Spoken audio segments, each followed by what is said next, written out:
Chapter 230. How should I reply, sir? This was a crucial point. Fan Xian didn't know how Yin Bingyan had managed to communicate with his subordinates, so he didn't dare act rashly. He only said quietly, "Within 2 months, there shouldn't be any specific executors coming to Shangjing, but I will temporarily assign someone to be responsible for contacting you." The old shopkeeper looked worried. "Sir, please be careful. Although the brocade guard of Northern Qi couldn't compare to the Red Cavalry of Northern Wei in the past 20 years, since Shaoan was captured, I still have to consider the children under me." Fan Xian nodded. This was why the Overwatch Council hadn't dared to take the risk of contacting these orphans, even after a year. He said quietly, "Don't worry. The person I'm looking for is the one least likely to be followed in the council." Without question, he was talking about Wang Qinian, the one who had spent his entire life following others, but had never been followed by anyone. He couldn't stay in this place for long. After saying a few more words, Fan Xian got up and prepared to leave. Before he left, he suddenly said, "Change the secret signal." "Yes, sir." The old shopkeeper bowed slightly. 131452777777. "Yes, sir." The old shopkeeper repeated the seemingly random number, without a single mistake. Fan Xian nodded, somewhat satisfied. He returned to the front hall and saluted the old shopkeeper like a merchant, not forgetting to carry the 2 pots of tung oil in his hands. Seeing the merchant leave, the young shopkeeper joked, "Boss, you're ready to bring in the oil so early?" The old shopkeeper looked at the only shopkeeper in the shop and smiled. "Yes, there's a big deal coming." The shopkeeper thought to himself, could his shabby oil shop be like those oil merchants in Dongyi, and do a few big deals? A few hundred caddies of business was a big deal. The young man couldn't help but look down on the shopkeeper's lack of ambition. On the way, Fan Xian carefully disposed of the oil in his hands. He didn't dare give it to the beggars on the street, nor did he dare throw it away. One of the most important rules of the Overwatch Council's secret agents was not to underestimate the enemy's ability. Although Shen Zhong, the commander of the brocade guard of Northern Qi, did not appear to be very powerful in that rainy night in the brothel, Fan Xian knew that was definitely just a facade. After cleanly disposing of the oil pot, Fan Xian set out on his way back to the diplomatic mission. The sky was already dark, and there were few people on the road. As he passed the arch bridge over the Yuchuan River in Shangjing, Fan Xian rubbed his face a few times under the canopy, wiping away all of the rouge from the young lady's home. He squeezed it into a small yellow and red powder in his palm. His palm gently stroked the lion on the stone arch bridge. The powder fell from his palm and quietly mixed with the river water under the bridge. No one could find any trace of it. Descending the bridge and passing through the alley, Fan Xian emerged from the side of a house. He had already restored his original appearance. He had taken off his rain hat and flipped his robe. He looked just like he had when he had just parted with Haidang. His face was delicate, and his expression elegant. He swaggered back to the diplomatic mission. The brocade guard, who had been drinking tea for many days, looked at him strangely. Fan Xian knew that the news of the 3 spies' deaths must have reached Xinzhong's ears. But the brocade guard could only swallow this loss. As for when they would be able to retaliate, that was not within Fan Xian's scope of consideration. In the most secluded courtyard of the courtyard, under the long eaves, Yin Bingyan was lying on a low couch. The couch was piled with soft brocade blankets. Although Fan Xian had treated his wounds, the torment he had suffered over the past year could not be healed in a short period of time. His body was injured all over, and could not withstand strong contact. So Fan Xian thought of a way to bury him in a pile of cotton. Fortunately, the weather had not been too hot. Although he knew that this indifferent northern spy chief was now physically and mentally exhausted, and needed time to rest, Fan Xian still felt a bit ashamed to disturb him. Because in these last few days in northern Qi, he had to rely on Yin Bingyun's methods. After a brief explanation of the day's situation, Yin Bingyun looked at Fan Xian gloomily and said quietly, "I hope you did not leave behind any traces. Otherwise, if all my subordinates were to be uprooted, even if you are the commissioner of the council, I will definitely report you." Fan Xian shook his head. "I know you have more power than just this line of communication. Although one-way communication is safe, the efficiency is too low. You must think of a way to move the other areas as well. But I don't think I have the time to deal with them. I am going to hand them over to Wang Qinian. What do you think of this proposal? A strange look flashed in Yan Bingyun's eyes. This was the youngest high-ranking official of the council. These days his performance could only be described as average. His greatest strength was that he was good at listening to Yan Bingyun's opinions. But today, he had exposed the Northern Network with a single sentence. It seemed that he had some ability. I am not worried about Wang Qinian. He thought for a moment. Master Wang is one of the earliest people to be hidden in the north. Fan Xian was slightly surprised. He had not expected Wang Qinian to have done such a thing. He heard Yan Bingyun say, "According to your plan, we will cooperate with Shang Shanhu to dig out Shaoan's whereabouts. But I do not want the people of the council to get too involved." Fan Xian agreed to his request. He knew that Yan Bingyun did not want the people hidden in the north to sacrifice too many lives for the sake of the internal strife of the court. "Don't worry. I know what I am doing." Yan Bingyun frowned. Shang Shanhu is a lion. Unfortunately, in the deep waters of Shangjing, he could not find a place to borrow his strength. That is why he sought the help of the eldest princess. As officials, it is only natural that you and I act according to the will of the eldest princess. However, you must know your limits. I believe that the day Shang Shanhu makes his move to save Xiao, and will be the day the Empress Dowager and Shen Zhong purge the army. Fan Xian knew that this cold-faced official of the Overwatch Council had guessed what he wanted to do, so he didn't say anything more. He only said quietly, "This is exactly what I want to see. I will not underestimate Shen Zhong's ability to monitor Shangjing. Let them fight it out. In any case, it will not harm the kingdom of Qing." Leaving the rear courtyard, Fan Xian found Wang Qinian and gave him the task. Wang Qinian remembered the string of numbers clearly. He knew that in the following days, he would have to shoulder this dangerous and important task. He was not the old shopkeeper of the oil shop. He was Fan Xian's most trusted aide, and so he gathered his courage and asked, 13145277777. "Master, this string of numbers seems to represent something." "All my life, I love money, money, money." Fan Xian laughed. In the dialect of Danzhou, the pronunciation of money and seven was very similar. The old shopkeeper of the oil shop had been doing well these past few days. He had sold a few barrels of oil, and a piece of information hidden in the dark began to circulate through the northern department of the 4th Bureau of the Overwatch Council, which had been silent for a year. It did not take long for the spies, who had disguised themselves as the various commoners of northern Qi, to receive their first task after a year. The information began to be fed back through various channels. It was summarized at several points on the line, and finally delivered to the oil shop in Zhangjiadian. At the same time, the Qing diplomatic mission held a few banquets, and their drinking capacity had increased considerably. Naturally, shopkeeper Sheng of Xiushui Street could not help but make a few trips to the diplomatic mission's courtyard and flatter Fan Xian a few times. He believed that from Fan Xian, he had obtained the information that Xinjiang and Shang Shanhu had always wanted. The person who handled a lot of information and analyzed it, and finally came to a relatively accurate conclusion, was Yan Bingyun. Over the past few days, the sound of his coughing could often be heard coming from the rear courtyard. Fan Xian did not have much to do. After all, he was the head of the diplomatic mission. Drinking and greeting were the proper things to do. On this day, he entered the palace accompanied by Haitang. A few days ago, Haitang had told him that the Empress Dowager had invited him to the palace to discuss important matters. Drinking for Fan Xian had always been a happy thing, and drinking with the Empress Dowager of an enemy country was not a depressing matter. But when Fan Xian returned to the diplomatic mission, all of his officials and subordinates knew that he was in a bad mood, but no one knew why. Inside the room, Fan Xian looked coldly at Lin Jing. "In this diplomatic mission, am I the head envoy, or is it you, Sir Lin?" Lin Jing was uneasy. "Why do you say that, Sir Fan?" he asked nervously. "Naturally, the diplomatic mission will follow your lead." Good. Fan Xian laughed.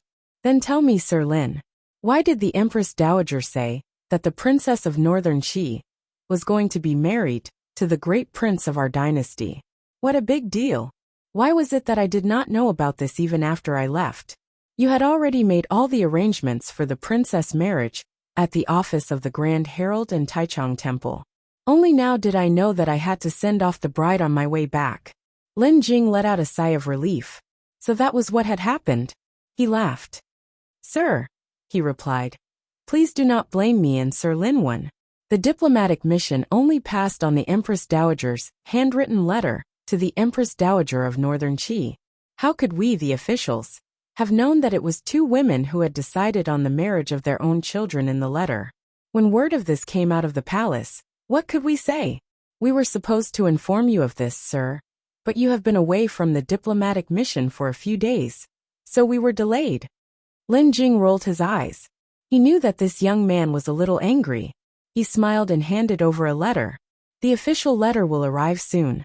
This is a secret letter from the court, expressing the attitude of His Majesty and the Empress Dowager.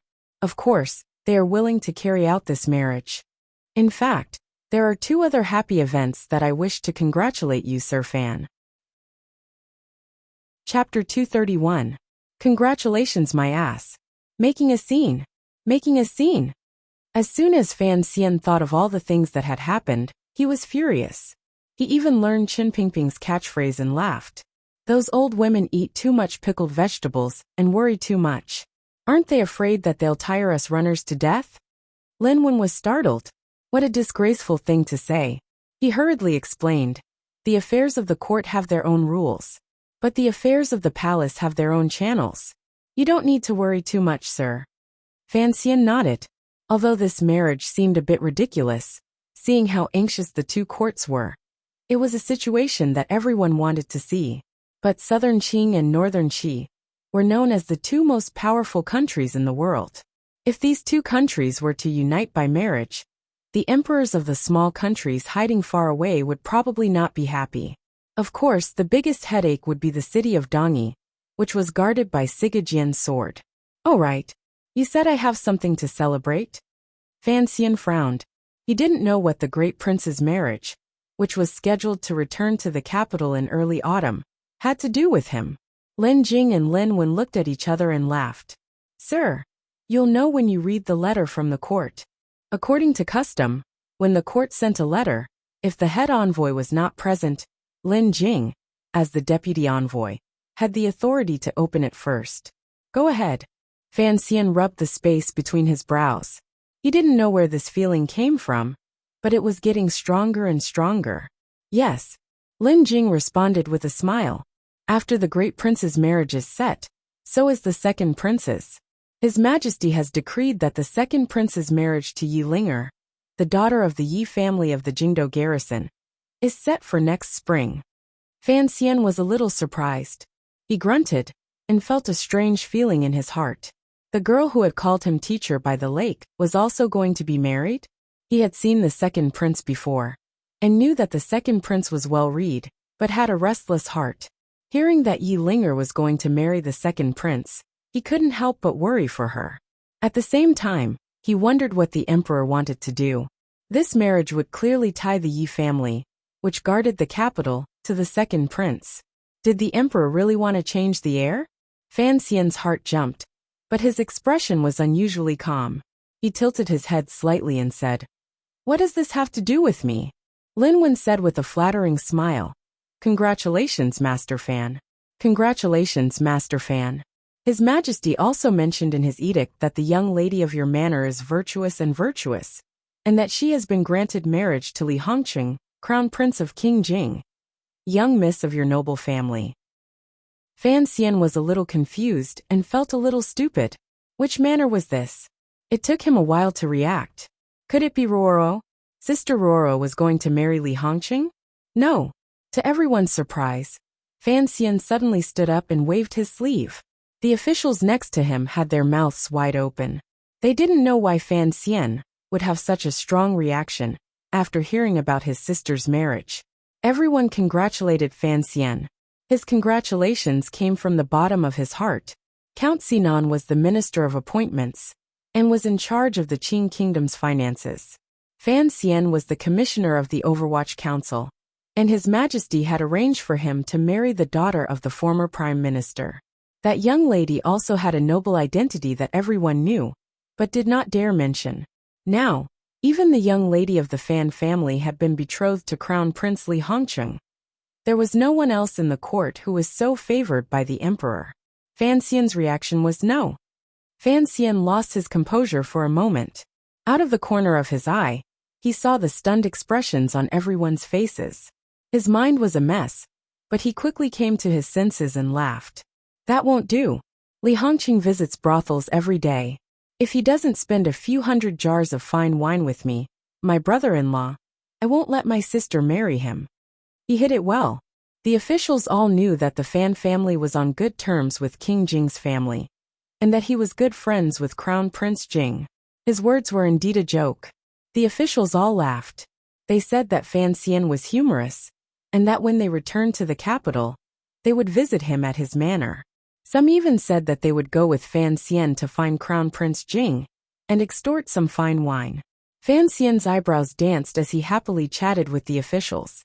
He was very much like a happy brother who had heard that his sister was about to get married. After everyone had dispersed, Fan Xian walked alone to the secluded rear courtyard. Standing next to a pillar, he looked at the stars emerging from the gaps in the dark clouds in the southern sky. He was silent for a long time. His sister was going to get married. His sister was going to get married. Fan Xian narrowed his eyes, watching the dim stars twinkling between the heavy clouds in the night sky. His heart palpitated, and his mind was filled with that sentence. He had long known that this was something that was bound to happen. Not long after he had come to this world, when he was in Danzhou telling the story of Snow White to the yellow-haired girl, Fan Xian knew that the yellow-skinned monkey in front of him would one day get married. In the letters that came and went between Danzhou and the capital, he would occasionally think that the little girl on the other end of the letter would grow up to marry a man. Later, when he came to the capital, he saw that there was a trace of ice and snow hidden between her brows. She was also as intelligent as ice and snow. She saw him as a teacher and respected him as a brother. Fan Xian laughed and thought that if any ordinary man married her in the future, he would certainly have a hard time. But at some point, perhaps from the day Fan Xian guessed his past, Fan Xian began to subconsciously refuse to think about the future of Ruoro's sister. Even when the emperor, who was traveling incognito, told the siblings in the tea house by the Lujing River that he would arrange a good marriage for Ruoro in the future, Fan Xian still refused to think about it. But things never changed according to one's will. After Fan Xian got married, Ruoro's marriage naturally became a problem that had to be solved immediately. Fan Xian unconsciously gently patted the pillar next to him. His mind was a mess. Although he had once talked about this problem with his sister and vowed that as her brother, he would definitely find her a good husband. When it came to matters like this, Fan Xian, who always liked to pretend to be confused, was in a rare state of confusion. It was as if there were countless threads running back and forth in his mind, making it difficult for him to breathe and unable to think. Clap, clap, clap. The sound of palms hitting the pillar echoed softly in the courtyard. Very noisy. A cold voice came from the other end of the corridor. Fan Xian laughed bitterly. He had been so shaken up today that he had forgotten that the courtyard he lived in was also occupied by the equally cold Yan Bingyan. Sir, your mind seems to be in a mess today. Yan Bingyan wasn't concerned about him. He was just curious as to why this commissioner of the Overwatch Council, who was used to hiding all his thoughts and only giving others the appearance of sunshine, was so sad tonight. Fan Xian pulled his gaze back from the dark night sky. He thought for a moment and then said, "My sister is going to get married." "The young lady of the Fan family?" Yan Bingyan said quietly. "A famous and talented woman in the capital. Presumably, it was His Majesty who arranged the marriage." "Correct. My future brother-in-law is Crown Prince Jing, Li Hongcheng," Yan Bingyan said. "All the young people in the capital know that the Crown Prince likes your sister." Fan Xian was surprised. "Really? Why don't I know? I heard that you and Li Hongqing had a good deal. Now that your manor is connected by marriage with King Jing, in the southern court, Other than a few members of the royal family, there are no officials who can compare to the Fan manor. I must congratulate you, sir. Fan Xian felt that Yin Bingyun's cold congratulations were mixed with a hint of malice. He tilted his head slightly and smiled. It is indeed a happy occasion. If it is a happy occasion, why are you worried, sir? Fan Xian smiled. Hongqing is my friend. Of course I like his temperament, but... He shrugged. A dissolute prince who frequents pleasure boats is about to become my brother-in-law. I think anyone would be worried. Yen Bingyun coughed lightly and said mockingly, Have you never been to a brothel in your life, Sir Fan? Fan Xian smiled and shook his head. He was in a strange mood today, so he didn't want to argue with Yen Bingyun. There were no candles in the room, and the stars in the sky could be counted. The courtyard was dark. Fan Xian turned his head and saw Yen Bingyun's cold expression, which couldn't be erased in the night. He suddenly had a thought and blurted out, Do you want to marry my sister? Nonsense. Yen Bingyun rebuked the commissioner for his absurd question. Fan Xian shrugged and sighed. You're right. You only love yourself. How would you know how to love a woman? Yen Bingyun didn't want to pay attention to him. Fan Xian looked at him and said, How do you and Miss Shen end up? She was cheated by you. Shen Zhong isn't someone to be trifled with. Yen Bingyun's face was as cold as ice, but Fan Xian's sharp eyes finally found a trace of sadness in his eyes for the first time. He only heard him say quietly, I'm not a pervert like you. As for Shen, there's nothing between me and her. Fan Xian understood that Yen Bingyun and Miss Shen were destined to be apart for the rest of their lives, looking at each other from afar. Although he didn't know if Yen Bingyun had any feelings for her in the process, he felt some guilt toward such an infatuated woman.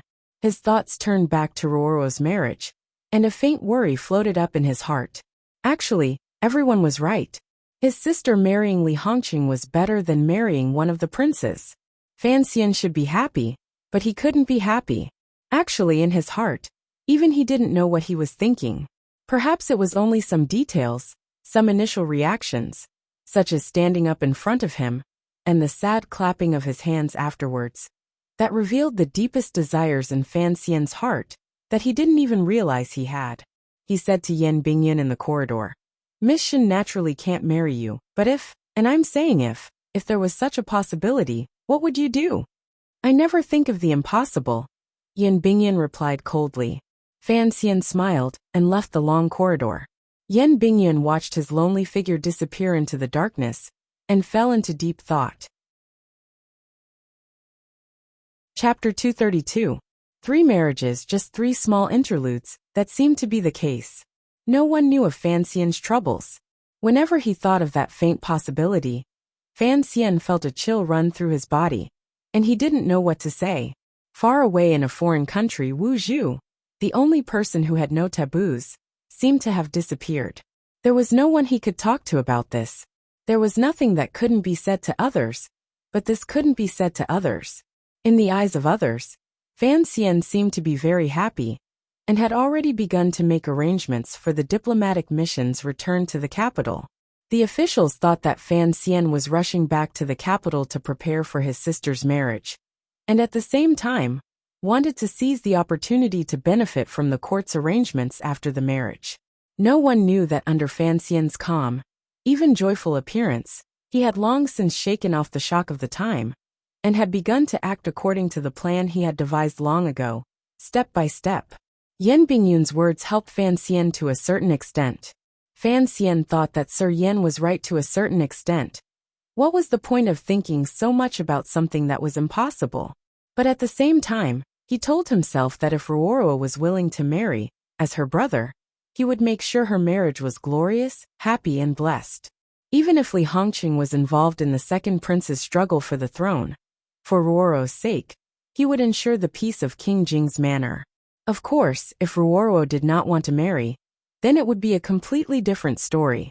Having thought this through, Fan Xian regained his calm, or at least on the surface. He had entered the palace twice these past few days, mainly to deal with the first marriage alliance since the founding of the 2 countries. This was an important matter, and no one, including Fan Xian, dared to be negligent. What made Fan Xian somewhat happy was that, under the pressure of the harem, Shen Zhong and Chang Ningho had finally lowered their heads. The secret service organizations of the two countries had a preliminary idea of how to distribute the goods from the north through irregular channels, as well as specific measures.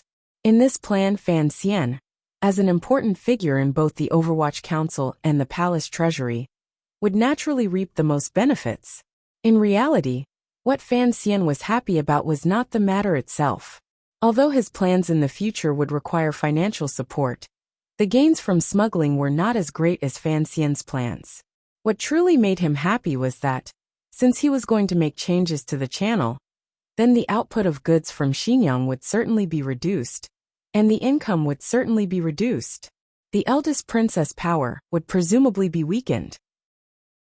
Fan Xian also understood that the eldest princess had allowed this to happen because he had promised Xinjiang that he would cooperate with Shang Shanhu and rescue Xiao In, who was hiding a shocking secret. This seemed to show that the eldest princess still placed the interests of the Qing court above her own. This, which was a bit like an act, surprised Fan Xian. It was also during these few days that the patient Yan Bingyan's ability to plan things was demonstrated to its greatest extent. When Fan Xian held the case file, he couldn't help but sigh in admiration. Yan Bingyan's methods were simple, but they were the safest and most appropriate. They preserved the safety of the Qing forces, hidden in the north to the greatest extent. There were many kinds of spies in the Qing kingdom. Yan Bingyan controlled secret agents, such as the oil shopkeepers and the attendants hidden in the manors of the nobles, and even some officials. There were also open spies, such as the shopkeepers on Xiushui Street and the merchants from the south. Their main purpose was to do business, but they traveled the world, so they naturally had to send useful information back to the Qing kingdom. These few days, open spies and secret agents began to exert themselves. The intelligence system, which had been in hibernation for a year, began to awaken and immediately displayed its powerful investigative abilities. Everything was ready. All that was left was for Shang Shanhu to make his move. Fan Xian and Yan Bingyan sat in the diplomatic mission, drinking wine in a relaxed manner. Fan Xian looked at the extremely cold Yan Bingyan and said, "Sir Yan, you are my subordinate after all. Can you not give me that look every day?" "I am not a flattering subordinate," Yan Bingyan replied coldly. Fan Xian smiled. He knew that this man in front of him, who had been hiding in northern Qi for 4 years, had many different faces. Back then, who could have guessed that the great scholar Yin, the son of a sea merchant, who wandered among the nobles, was actually the head spy of the Qing kingdom? Such a person had to be very good at socializing, and very good at using money and power. Yan Bingyan was treating Fan Xian coldly, because he was his superior, and not because he was the target he wanted to deal with. Northern Qi really is stupid. Fan Xian took a sip of tea. "I can't believe they let you out so early, and let you stay in the diplomatic mission for so many days. If it were me, I wouldn't trade you for 10 divisions. This was an allusion from Fan Xian's previous life. Yan Bingyan didn't feel anything when he heard it, nor was he moved in the slightest. Perhaps they thought the royal court was stupid enough to trade Xiao In for me. Thinking of this, Yan Bingyan still felt a little depressed. But Northern Qi didn't have much use for Xiao In, and they still had to think of a way to kill him. That was stupid to the extreme. Fan Xian sighed and said, "Someone once said that a country is like a person. It can never be a perfectly functioning machine. Often, it changes according to the mood of the ruler." The royal family of Northern Qi was divided, but Ku He's light was too bright, so they imprisoned Xiao In again. If Shang Shanhu wasn't Xiao In's adopted son, I don't think anyone would dare to challenge the royal family's decision. "What about you?" Yan Bingyan frowned. "On the way north, you clearly had the opportunity to kill Xiao In, but you let him go. Now he's already in Shangjing, and you want to save him. After saving him, you want to. It really is a little strange." Fan Xian smiled. He wouldn't tell anyone about Xiao In's secret, and it was because of this that the process of this matter gradually became absurd and laughable. He thought about it and explained to Yan Bingyan, "This is like playing chess. Although we all want to checkmate the other side's general in the end, the process of moving the pawns is different, and the benefits we gain from it are also different. If he had killed Shaoan on the banks of Widu, the pawn Fan Xian had intended to abandon might not have been able to return to his country alive, and Fan Xian would never know where the temple was. And this time, he had used all the power of the Overwatch Council in the north to rescue Shaoan.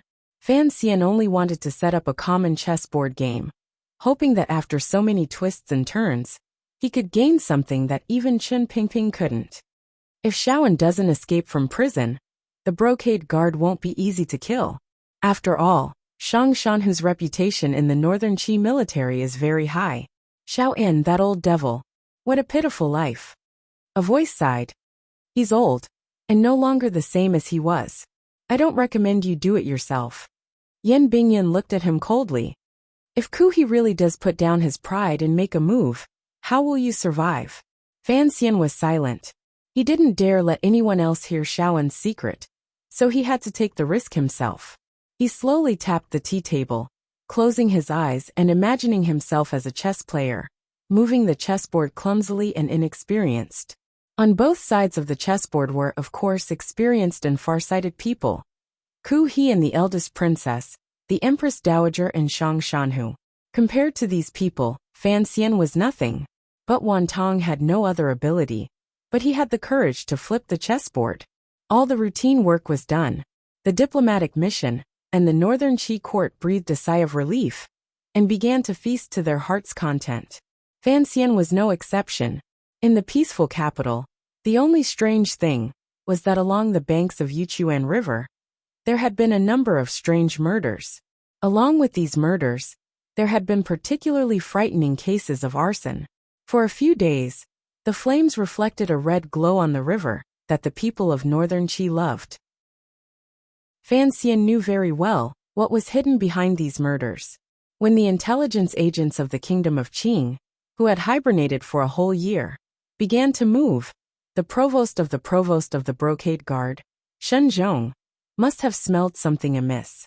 The brocade guard, who had taken root among the people of Shangjing, also began to react fiercely and appropriately. Yan Bingyan estimated that some of the hidden sentries he had set up had already been lost in these murders. After all, in a foreign country, it was impossible to conduct such a large transaction right under the nose of the enemy without alerting them. But the 4th Bureau's intelligence network in the north had been split into several pieces, so there was no fear of the brocade guard digging up too many strongholds. So Yan Bingyan's expression became more and more gloomy. The 4th Bureau of the Overwatch Council only had 17 spies in Shangjing.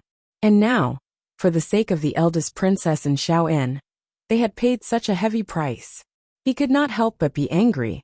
Fan Xian did not say anything to comfort him, nor did he say anything. He just continued to drink, seek pleasure, and call in prostitutes. The 6th year of the Tianbao Kingdom, the 6th day of the 6th month of the Great Qi Kingdom. Fan Xian did not believe in the Western legends of the devil from his previous life, so his fingers were steady as he buttoned his cloak. He appeared full of confidence.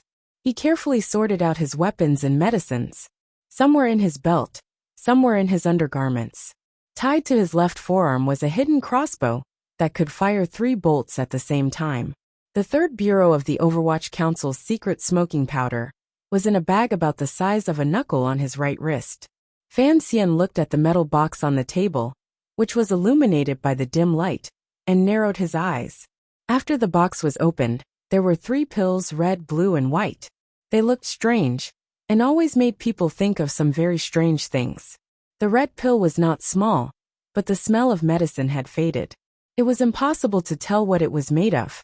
Many years ago, Fei Jie had left it behind, because he was worried about the tyrannical Jinqi in his body.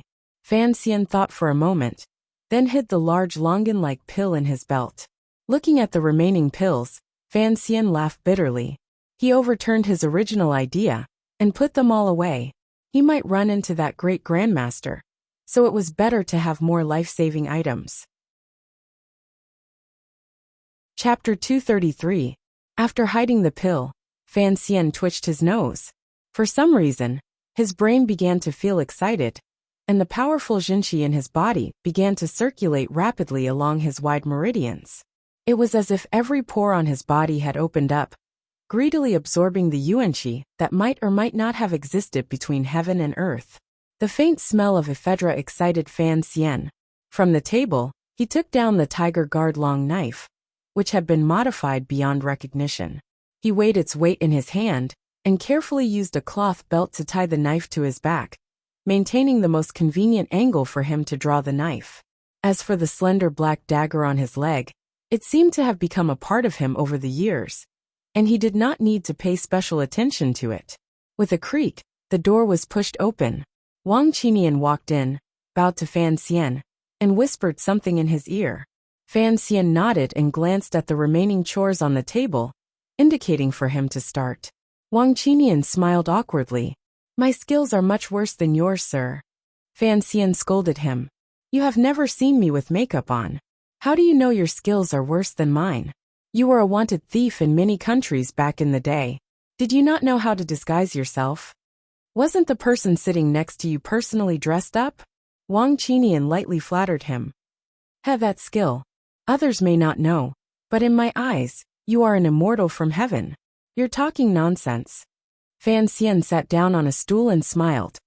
"Which of the clay statues in the temples next to the capital could be prettier than me?" One was thick-skinned, and the other was thick-skinned. The two of them made up a few words, effectively dispelling the last bit of nervousness in Fan Xian's heart. Wang Qinian was his closest subordinate. Apart from following him outside Sangzhou and being responsible for intelligence, he had not played an important role. Fortunately, he had the skill to play the supporting role, which made things easier for Fan Xian. Wang Qinian picked up the knife and scraped at Fan Xian's eyebrows. He then took a handful of wet ash from the table and began to apply it to Fan Xian's face. He felt that the stickiness and color were still somewhat different from the commissioner's facial skin. He couldn't help but frown. "Stick flour is still better." Fan Xian sighed and said, "Where can I find them? I did sneak into an official's house to get some makeup powder and rouge, and the effect was pretty good." In a large mansion in the south of the city, torches were held high in the extremely spacious courtyard. A dozen or so black-clothed men covered from head to toe were silently waiting. On the other side of the courtyard, a middle-aged man was sitting on an armchair with his eyes closed, deep in thought. His right hand was gently stroking the glossy black armrest of the armchair. His feet seemed casual, but in reality, they were as solemn as a mountain as he stepped on the bluestone bricks. This was General Shang Shanhu, who had resisted the barbarians to the north of the kingdom of Qi for 7 years. He was one of the most famous generals in the world, and the most powerful and prestigious in the northern Qi military. After a long while, Shang Shanhu slowly opened his tiger-like eyes. 2 frightening cold lights stared at the man kneeling in front of him. "Since the palace has not given me a way out," he said quietly, "I will not sit and wait for death. You must be careful. Although those people in the south want to do me a favor, who knows what they are really thinking?" His voice was not loud, but it was deep and resounding, like the ringing of a bell. One could imagine the powerful internal energy of this famous general. The man kneeling in front of him was Tan Wu, who had been living his days in Shangjing. He was the fierce general who had been subdued by Gouda in one move in front of the diplomatic mission. He cupped his fists and said, "General, the Southerners are cunning. You must be careful." "I know what I am doing," said Shang Shanhu. Today was the last time he had entered the palace. The young emperor still had not given him a definite answer. The Empress Dowager had insisted on imprisoning Xiao In, and Shang Shanhu was worried about his adopted father's safety. That was why he had been forced to do something that violated the laws of heaven. As expected, the descendants of the Zhan family will not let go of any opportunity. Shang Shanhu smiled bitterly. If it were not for the fact that his adopted father knew the secret, the young emperor would certainly have done him a favor. But although the young emperor was a bit feminine, he still retained the heroic spirit that Zhan Qingfeng had left behind. He would not let go of a chance to increase the strength of the country in a short period of time, or even to conquer the south. So it was impossible for his adopted father Xiao In to leave that prison alive. Thinking of his adopted father's decades of misery, this general who had been summoned back to Shangjing felt sad. "Go." He gently waved his hand and returned to the rear courtyard. His wife was in a hurry to prepare a gift for the Empress Dowager's birthday in a few days. Yes, Tan Wu half knelt on the ground and left. In a residential area outside the Chongwu Gate of Shangjing, there was an inconspicuous little yard. Narrow alleys crisscrossed this residential area. Even an old Shangjing resident would be in danger of getting lost. A few dozen feet away from the courtyard, there were some trees that were commonly seen in the north. The trees were as straight as swords, and their white bark was very obvious in the dark. Fortunately, it was already summer, and there had been plenty of rain this year, so the leaves were especially lush. Fan Xian carefully adjusted his junqi, valiantly controlling the pulse of his heart. He allowed his body, shrouded in black, to blend in with the surrounding environment to ensure that no one would discover him. His gaze pierced through the palm-sized leaves, looking down at the house to his right. He calmly waited for Shang Shanhu to begin his rescue of Xiaoen. Xiaoen was locked up in that small courtyard. This was the information that the 4th Bureau of the Overwatch Council had expended a great deal of effort to find out. But tonight, only Shang Shanhu's men had made their move. Yan Bingyun's children had already returned to the darkness. It was unknown whether or not Xinyang would send any aces to help. To rescue a prisoner in Shangjing was a violation of the laws of heaven. Regardless of whether or not he succeeded, the relationship between the royal family of Northern Qi and the military was on the verge of breaking. Thinking of this, Fan Xian, who was lying on the branch like a koala, couldn't help but feel great admiration for a certain noble in the south. Although the eldest princess was a crazy woman, she was indeed a very powerful crazy woman. From the day she turned around and sold out Yan Bingyan, it seemed that she had calculated all the changes that followed. No matter how they changed, the Qing court would receive great benefits. This woman was truly not simple. The night gradually deepened, and the courtyard under the tall tree was still quiet. In the distance, a baby was crying by the riverside. Nearby, an old horse was weakly chewing on hay. The stars in the sky were hidden behind the clouds. The leaves beside them ruffled in the night wind. This night seemed to be the same as every other night in Shangjing. There was nothing out of the ordinary. Without warning, Fan Xian, who was lying on the branch, opened his eyes and looked down at the courtyard. The prison break had begun. A carriage slowly drove up to the door of the small courtyard. At the same time, a small cart covered in gray cloth was quietly pushed up to the back wall of the courtyard. The defenses in the little courtyard did not seem to notice anything strange. Fan Xian, who was looking down on the world from high up in the tree, saw all of these actions clearly. A middle-aged man stepped out of the carriage. At the same time, Fan Xian noticed that a few black shadows had already disappeared around the courtyard. Who is it? The brocade guard responsible for guarding Xiaoen was extremely vigilant. Half of his body peeked out from the wall. In his hand was a heavy crossbow, aimed at the middle-aged man standing at the door of the courtyard.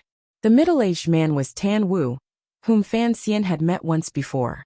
He smiled and opened his mouth to speak. Suddenly, 2 black lights flashed, and 2 deadly crossbow bolts, one on the left and one on the right, ruthlessly pierced through the throat of the brocade guard. Blood splattered. The brocade guard's neck looked as if it had 2 iron rods attached to it. It looked incomparably bloody. Attack! Tan Wu gave the order in a quiet voice. What responded to him was a loud noise. A brawny man stepped out of the carriage. He was about 8 feet tall, and held a large iron hammer in his hand. He strode to the door of the courtyard. The muscles in his right arm flexed, and he smashed down on the door of the courtyard. Looking at the power of his attack, the wooden door of the courtyard would immediately shatter into countless splinters of wood. There was a loud clang, deafening everyone present. Indeed, many splinters of wood flew everywhere. But the door did not break. Inside the wooden door, there was a layer of steel plate. High up in the tree, Fan Xian shivered. The place where the Northern Qi brocade guard imprisoned criminals was not as simple as it seemed. In an instant, the brocade guard in the courtyard had already reacted. They began to concentrate their men at the entrance of the courtyard. As the brawny man smashed down with his hammer, even the steel plate door began to creak and tremble. It seemed as if it could not withstand another few blows. A series of battle cries rang out. and a dozen or so black-clothed men climbed up the wall, clashing with the embroidered uniform guards inside. These black-clothed men's martial arts cultivation was not ordinary, but the most powerful thing about them was the murderous intent contained within their moves. Every move they made was accompanied by the power of wind and thunder, as if they were ready to risk their lives. These brocade guards, who had been guarding the bustling city of Shangjing for many years, were no match for these soldiers. Fresh blood covered the night, and they were quickly defeated. Fan Xian watched all of this coldly from the tree. He knew that Shang Shanhu's men were breaking down the door because Xiaowen's legs had been crippled. He could not walk. He watched the brawny man smash the steel door like a laborer, and couldn't help but think to himself, smash the wall. He seemed to have forgotten that it was he who had ordered Xiaowen's legs to be smashed. Chapter 234. The sound of a broken gong rang out.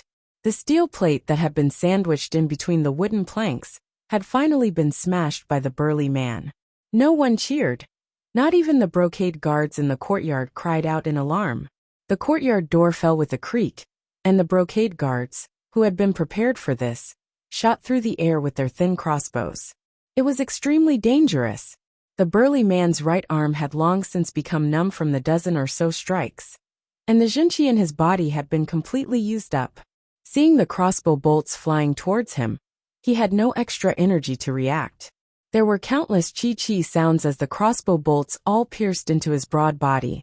One of them pierced through his eye socket, and with a squeak, a bright red crystalline object shot out from his eye socket. Ah! Under the pain, the burly man let out a wild howl. Carrying the countless crossbow bolts on his body, he pounced into the courtyard. Every time he took a heavy step, a large amount of blood would spurt out of his body. He only took 3 steps forward before he fell to the stone floor like a small mountain. He smashed into the ground and kicked up a cloud of dust. The ground was covered in blood, but his presence made the embroidered uniform guards in the courtyard take 3 steps back. The dead burly man's body was extremely broad, so it blocked most of the crossbow bolts that were shot outside the courtyard. Using his body as cover, Tan Wu and the remaining experts floated in like a gust of wind. By the time the burly man's body pressed down on the brocade guards, everyone had already killed their way to the side of the brocade guards. At this time, the fighting on the high wall had also retreated into the courtyard. A dozen or so black-clothed men wielded nam or short knives, which were rarely seen in Shangjing. They had actually forced the 20 or so brocade guards into a small circle that was less than 10 feet wide. The black-clothed men's attacks were extremely ruthless and harsh. Although they were outnumbered, the brocade guards had no way of defending themselves. The scene at this time was like a shark in the deep sea surrounding a large school of fish. The dense school of fish would always be torn apart, and blood would fall into the sharks' mouths. Not long after, the school of fish would be completely devoured. But Tan Wu could not wait. The general's adoptive father was still in the courtyard, and according to the news from the southerners, the palace had not been moved. Therefore he waved his right hand and made a hand signal. 3 of the black-clothed men with the strongest martial arts separated themselves and charged into the building. Although there were 3 fewer people, the pressure the brocade guards felt did not lessen in the slightest. Between the flashes of swords and blades, there would occasionally be a splash of blood. Then, one of their comrades would have his arm cut off and his chest cut off, falling into a pool of blood on the ground. Fan Xian calmly observed the situation in the courtyard from his perch atop the tree. He knew that things were not so simple. The plan that Yin Bingyan had drafted had already received a response from Boss Sheng. Shang Shanhu and Xinyang both thought that this sudden attack was a very good plan. In that case, Yin Bingyan must know what the brocade guard's backup plan was. Tan Wu also knew that things weren't that simple. It was a scream of pain after being injured, but it was also a warning. The 3 black-robed elites who had charged into the building earlier were sent flying out of the building. Blood gushed out of their mouths as they flew through the air. It was obvious just how powerful the elites from the embroidered uniform guards, who had been lying in ambush in the building, were. Tan Wu's expression did not change. The tips of his feet pushed off the bluestone floor, and his entire body leaped into the air. In an extremely short amount of time, he exchanged 3 blows with the man who had charged out of the building. 3 crisp sounds rang out. Deputy Commander Xiao, I did not expect you to personally be here watching the defense. Tan Wu looked coldly at the black-clothed man in front of him. He was one of the few aces in the Brocade Guard, Deputy Commander of the Discipline Commission, Xiao Yuanbing. This man's eyes were deep and bright. He looked coldly at Tan Wu and said, The Empress Dowager knows that you rebels and traitors will come to make trouble. I will personally stand guard here and see who can rescue this prisoner. This Deputy Commander Xiao spoke with great confidence. Tan Wu covered his mouth and coughed twice, spitting out a few drops of blood. He was no match for his opponent, but there was not a trace of panic in his eyes. Instead, he narrowed his eyes and looked at the back of the courtyard. Fan Xian, who was on the tall tree, was no longer paying attention to the fight in the front yard. Instead, he looked at the small cart at the back of the courtyard. At this moment, the small cart was pressed tightly against the stone wall at the back of the courtyard. The wall looked ordinary, but it was incomparably sturdy. A very soft hissing sound rang out. Deputy Commander Xiao frowned slightly. With a palm strike, he pushed back Tan Wu, who had rushed forward to attack, and turned his head to look at the back of the building. Fan Xian carefully adjusted his posture, ready to go down the tree at any time. Looking at the small cart, he gently opened his mouth and spat out a single word soundlessly, explode. An earth-shattering explosion rang out in that instant. The small cart had exploded for some unknown reason. Like a bolt of lightning, it blasted a large hole in the stone wall at the back of the courtyard. Stone fragments flew out like arrows, and in an instant, the 30 brocade guards lying in ambush at the back of the wall exploded into bloody corpses. This was the greatest sincerity that the Overwatch Council had shown to Shang Shanhu. A cart of secret explosives from the 3rd Bureau had finally come into play. Of course, this was something that Fan Xian had arranged, but he hadn't expected the 3rd Bureau to be so sincere. He couldn't help but feel some lingering fear. Don't be afraid that Xiao En, who was in the building, would be blown to death. As the stone fragments fell to the ground, there was a rustling sound. A jet-black carriage fearlessly drove up to the gap in the back wall. A few people rushed into the courtyard, braving the falling stones and dust that covered the street. Not long after, these people ran out of the gap, carrying a person who couldn't move easily. They got on the carriage and rushed to the mouth of the alley in the distance. From afar, the person on the back could be seen.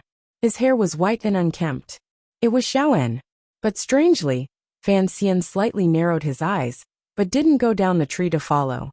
At the back wall, the valiant carriage disappeared into the night, leaving behind only the clattering of hooves and the sound of the wheels rolling over the stone road, echoing in the silence of Shangjing. Deputy Commander Xiao was held up by Tan Wu's fearless tactics, and had no time to pay attention to the shocking changes at the back wall. Today, Shang Shanhu's faction had stormed the front gate, but they had secretly ambushed the rear wall. The entire defensive strength of the small courtyard had been drawn to the front yard. Deputy Commander Xiao had carefully placed 30 brocade guard machete men in ambush at the rear wall.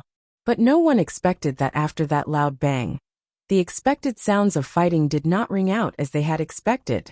Thinking of that loud noise, Deputy Commander Xiao couldn't help but feel his heart palpitate. That kind of noise shouldn't be human. Could it be the wrath of the gods? Thinking of this, his hands gradually slowed down. Taking advantage of this opportunity, Tan Wu roared and rushed forward with his fist. His whole body was forced to retreat.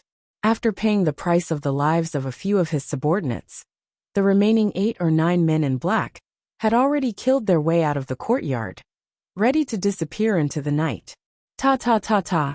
Unexpectedly, the carriage that had disappeared into the night, for some unknown reason, actually came back at high speed.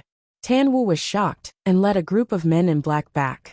They met up with the carriage at the fork in the road south of the courtyard. He shouted, "Why didn't you leave?" The carriage was full of broken marks. It was obvious that it hadn't been made by stones, but by some long-range weapon.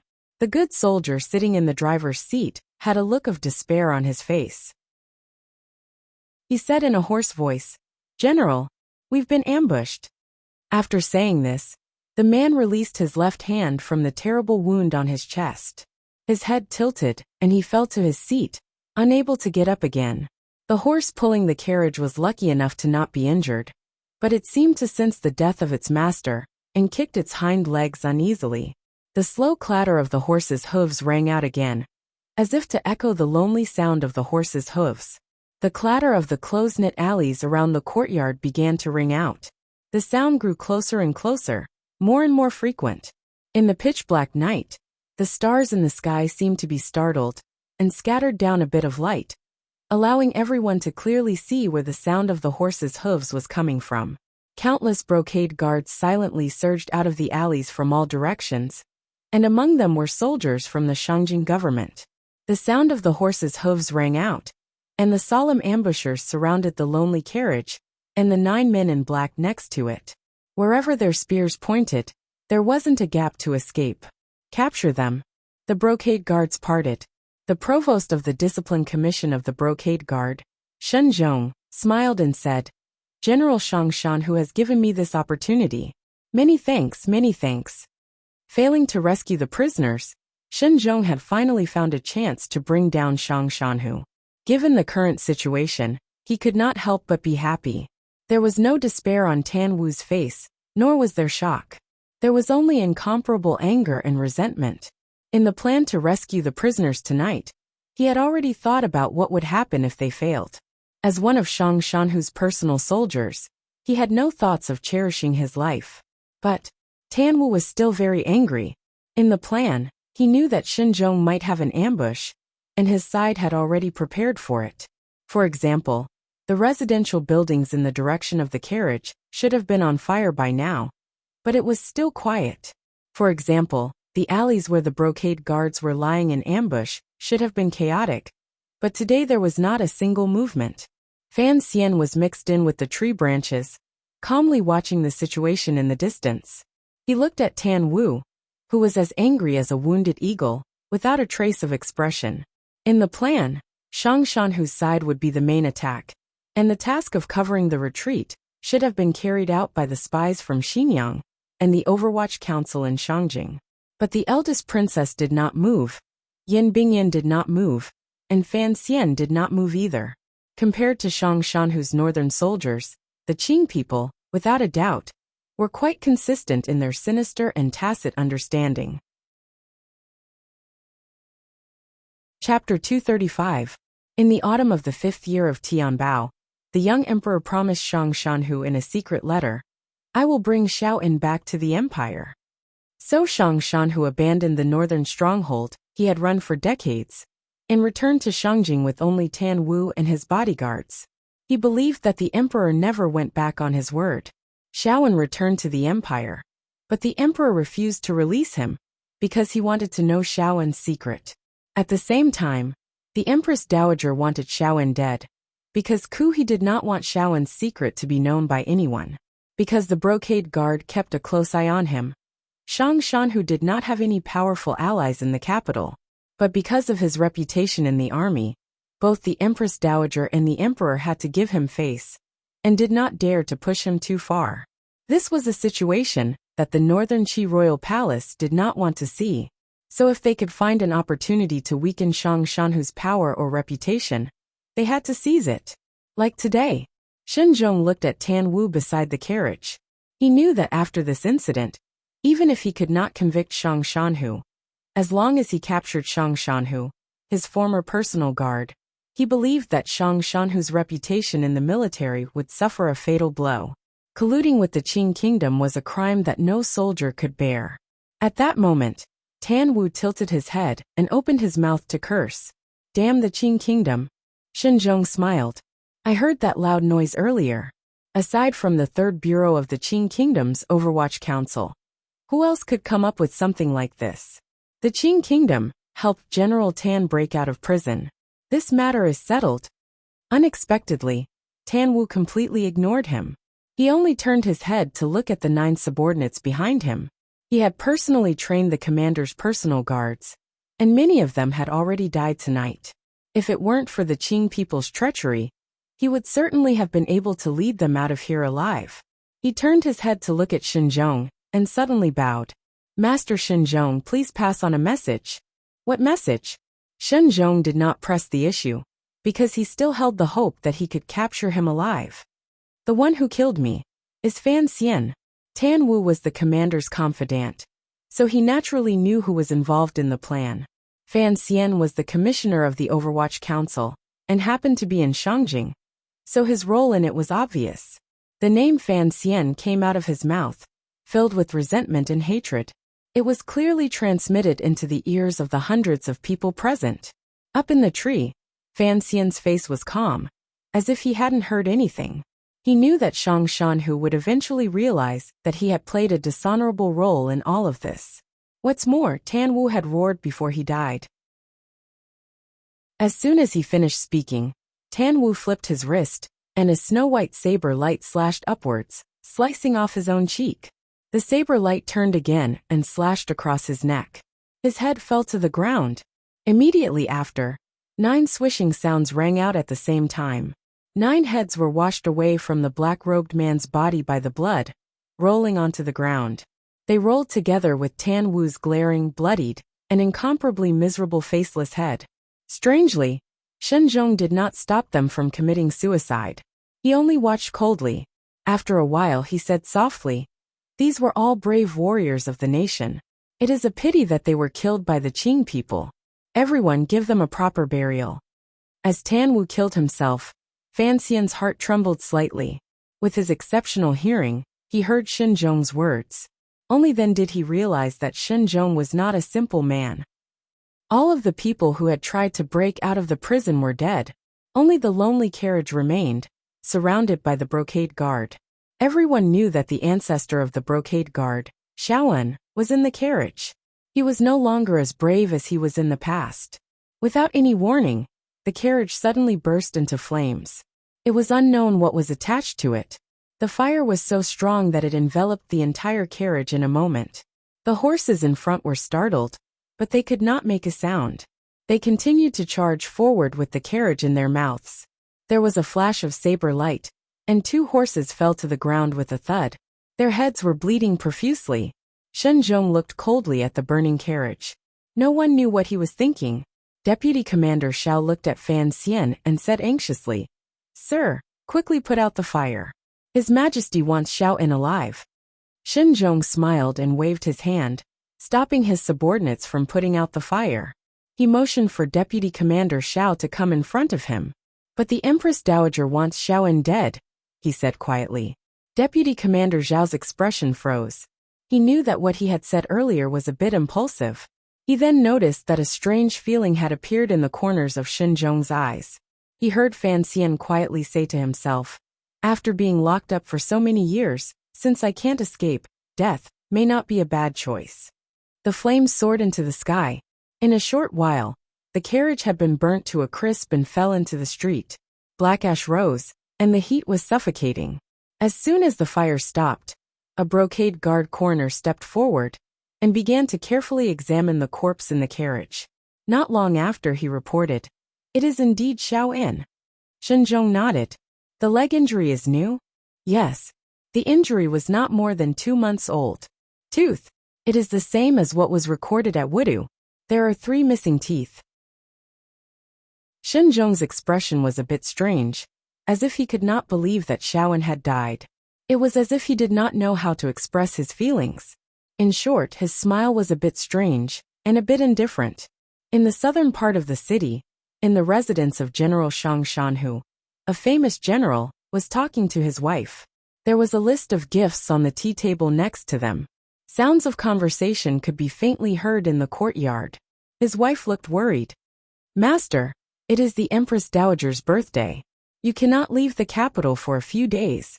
What should we do?" In the past, the general's residence would have been quiet at this time, but for some reason, even his wife was not asleep. Shang Shanhu's expression did not change.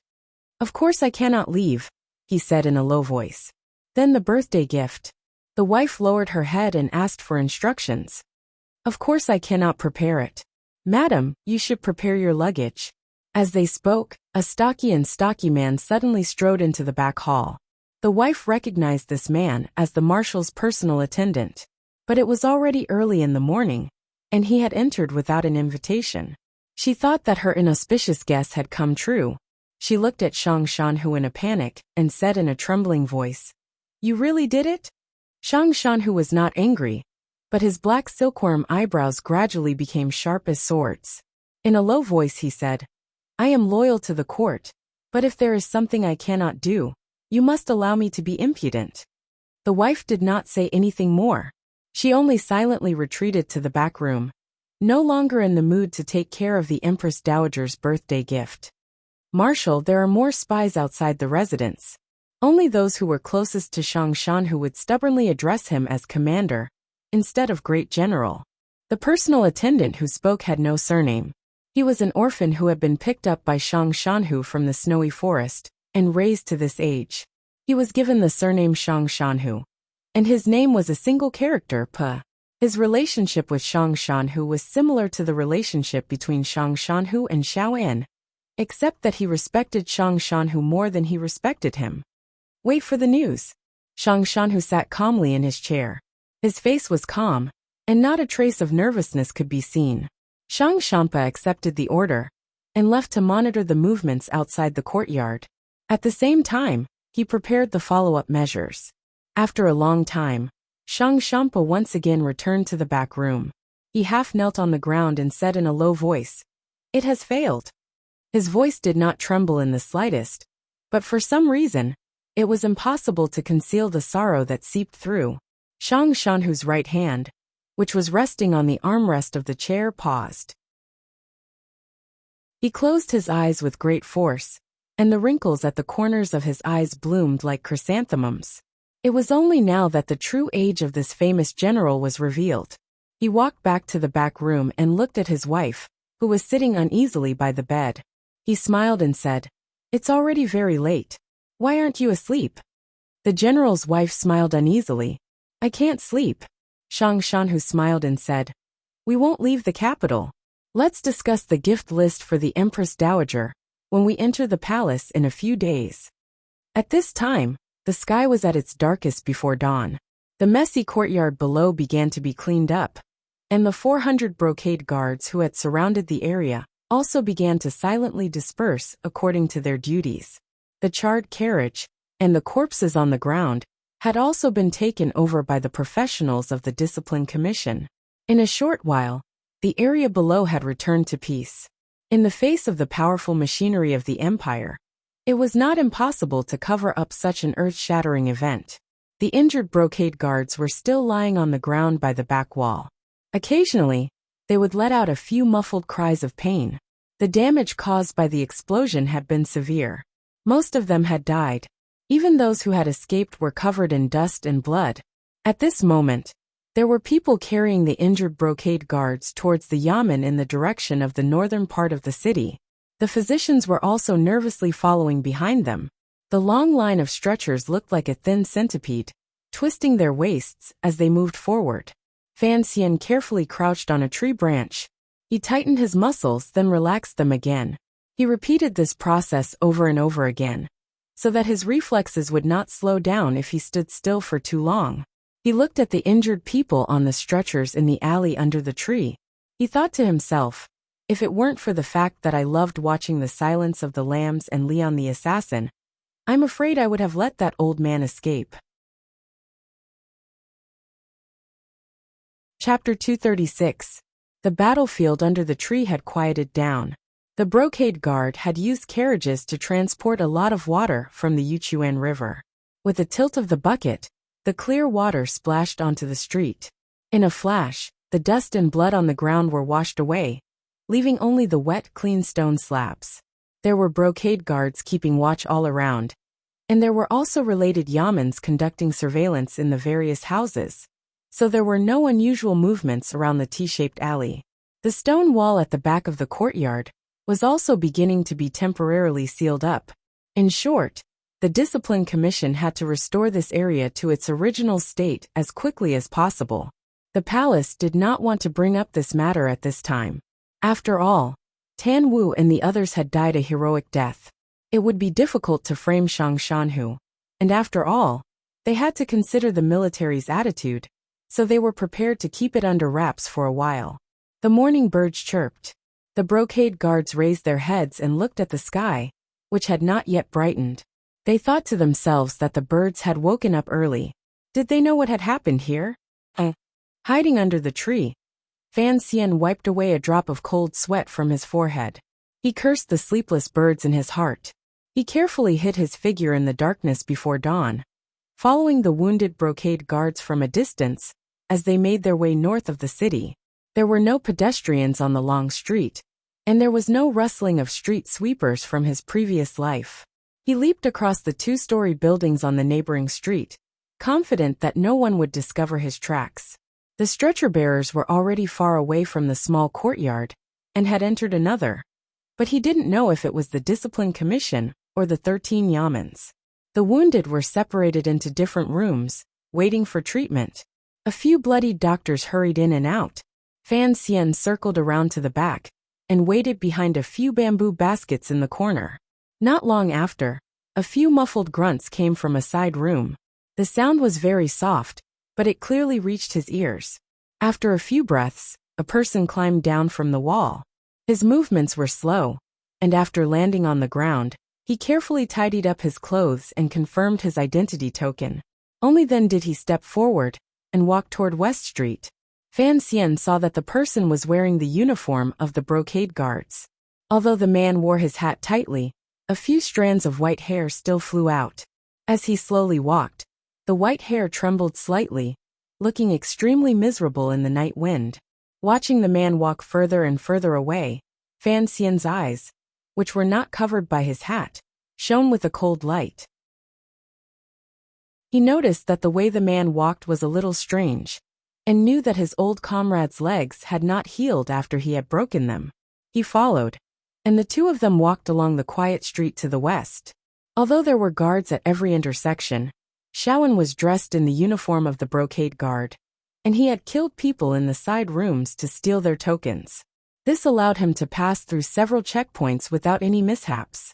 Fan Xian was like a ghost disappearing into the night.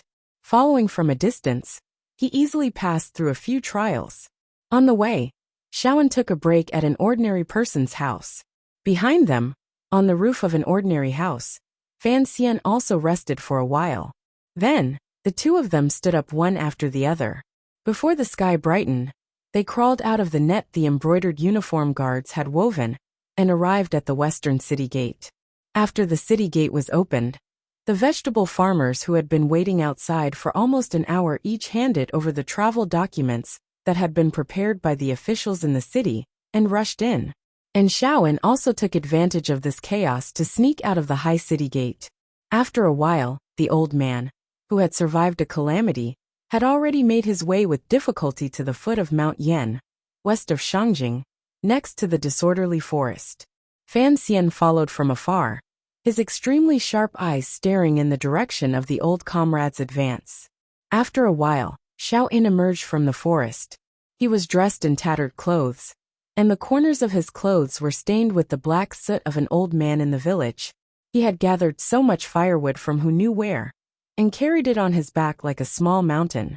The sun had already risen from the east, illuminating the quiet mountain forest. In a flash, it dispersed the mist and the air was clear. Anyone who saw that old man would think of him as a hard-working old farmer who had risen in the morning to gather firewood. No one would associate him with the famous spy chief of 20 years ago. Fan Xian stood quietly in the tree, coldly watching Shaoan's hunched body as he slowly advanced. A chill welled up in his heart.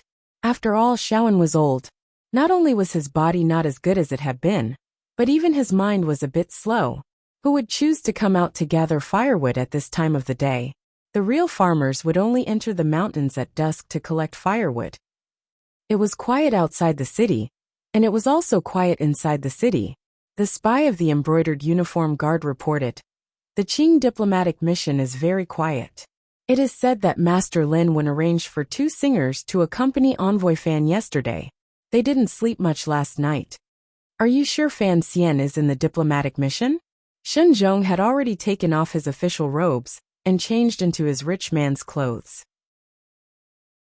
He held a piece of roasted donkey meat in his right hand and brought it to his mouth. Yes, sir, the spy replied respectfully.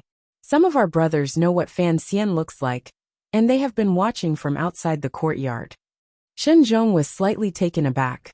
He tossed the greasy donkey meat onto the table. His eyes were slightly sunken, and he appeared particularly listless. After a night of torment, no one's body was made of iron. Suddenly he laughed and said, "How could that be an honest person? Has Friar He already left?" "Yes." The spy suddenly became spirited. "Master Lang Tiao has also gone." Shen Zhong slowly closed his eyes. No one knew what he was thinking. After a while, he quietly said to himself, "These southern barbarians want us to think that Fan Xian is still in the diplomatic mission. If we kill Fan Xian now, won't they suffer a loss?" He opened his eyes, which were as ruthless as an eagle's. "These southern barbarians have learned to scheme over the past decade. I'm afraid their cleverness will make them fall victim to it." After a night of watching, Fan Xian also felt a little tired, but the tyrannical Jinqi in his body was incomparably abundant, so he could still manage. Looking at the old man on the forest path in the distance, who had difficulty even walking, he couldn't help but feel some admiration. He was already 70 or 80 years old, and after decades of torment, he had actually managed to escape from prison so thoroughly. Fan Xian didn't know where this old man got his mental strength from. Fan Xian didn't move, because he always felt that some unknown danger was waiting for him. And Shaowen's exit from the city seemed a little too smooth. Suddenly, he thought of a certain possibility. He narrowed his eyes, slid down the tree, and retreated in the opposite direction. In a flash, he disappeared to who knew where. The sun moved westward inch by inch, and Shaowen moved westward inch by inch. To the west was the western sky. It could be death, or it could be pure land.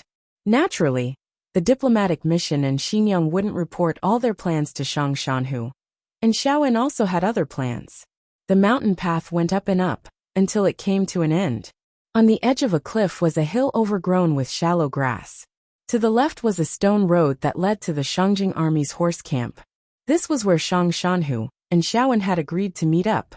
The faint red light in Shaowen's eyes had already dimmed. He tilted his shoulders slightly, letting the small mountain of wet firewood fall to the ground. He patted his butt and sat down. Since there was no one to meet up with him, this plan must have been discovered by the Qi Kingdom's palace. Needless to say, someone must be waiting for him here. Just like that time on the meadow by Wudu, Shaowen once again felt tired. He didn't want to go any further. "Come out." His slightly dry lips opened and closed, and he spat out a few words. As soon as he spoke, the grass trembled. A black-robed swordsman slowly walked out from the end of the mountain path. This swordsman had a very high forehead, and his face was very pale. His brows and eyes seemed to have weathered the vicissitudes of life. He was about 40 years old, and his right hand rested firmly on the hilt of his sword. His knuckles protruded from between his fingers. His entire person was like a cold sword. "Friar He." Shaowen's eyes narrowed, and a cold light shone from them. This swordsman was Friar He, one of the few 9th-level aces in northern Qi. The 8th-level Cheng Jishu that Fan Xian had killed a year and a half ago on the street of Niulan was his disciple. Friar He's face was pale, and his black robes contrasted with each other like charcoal.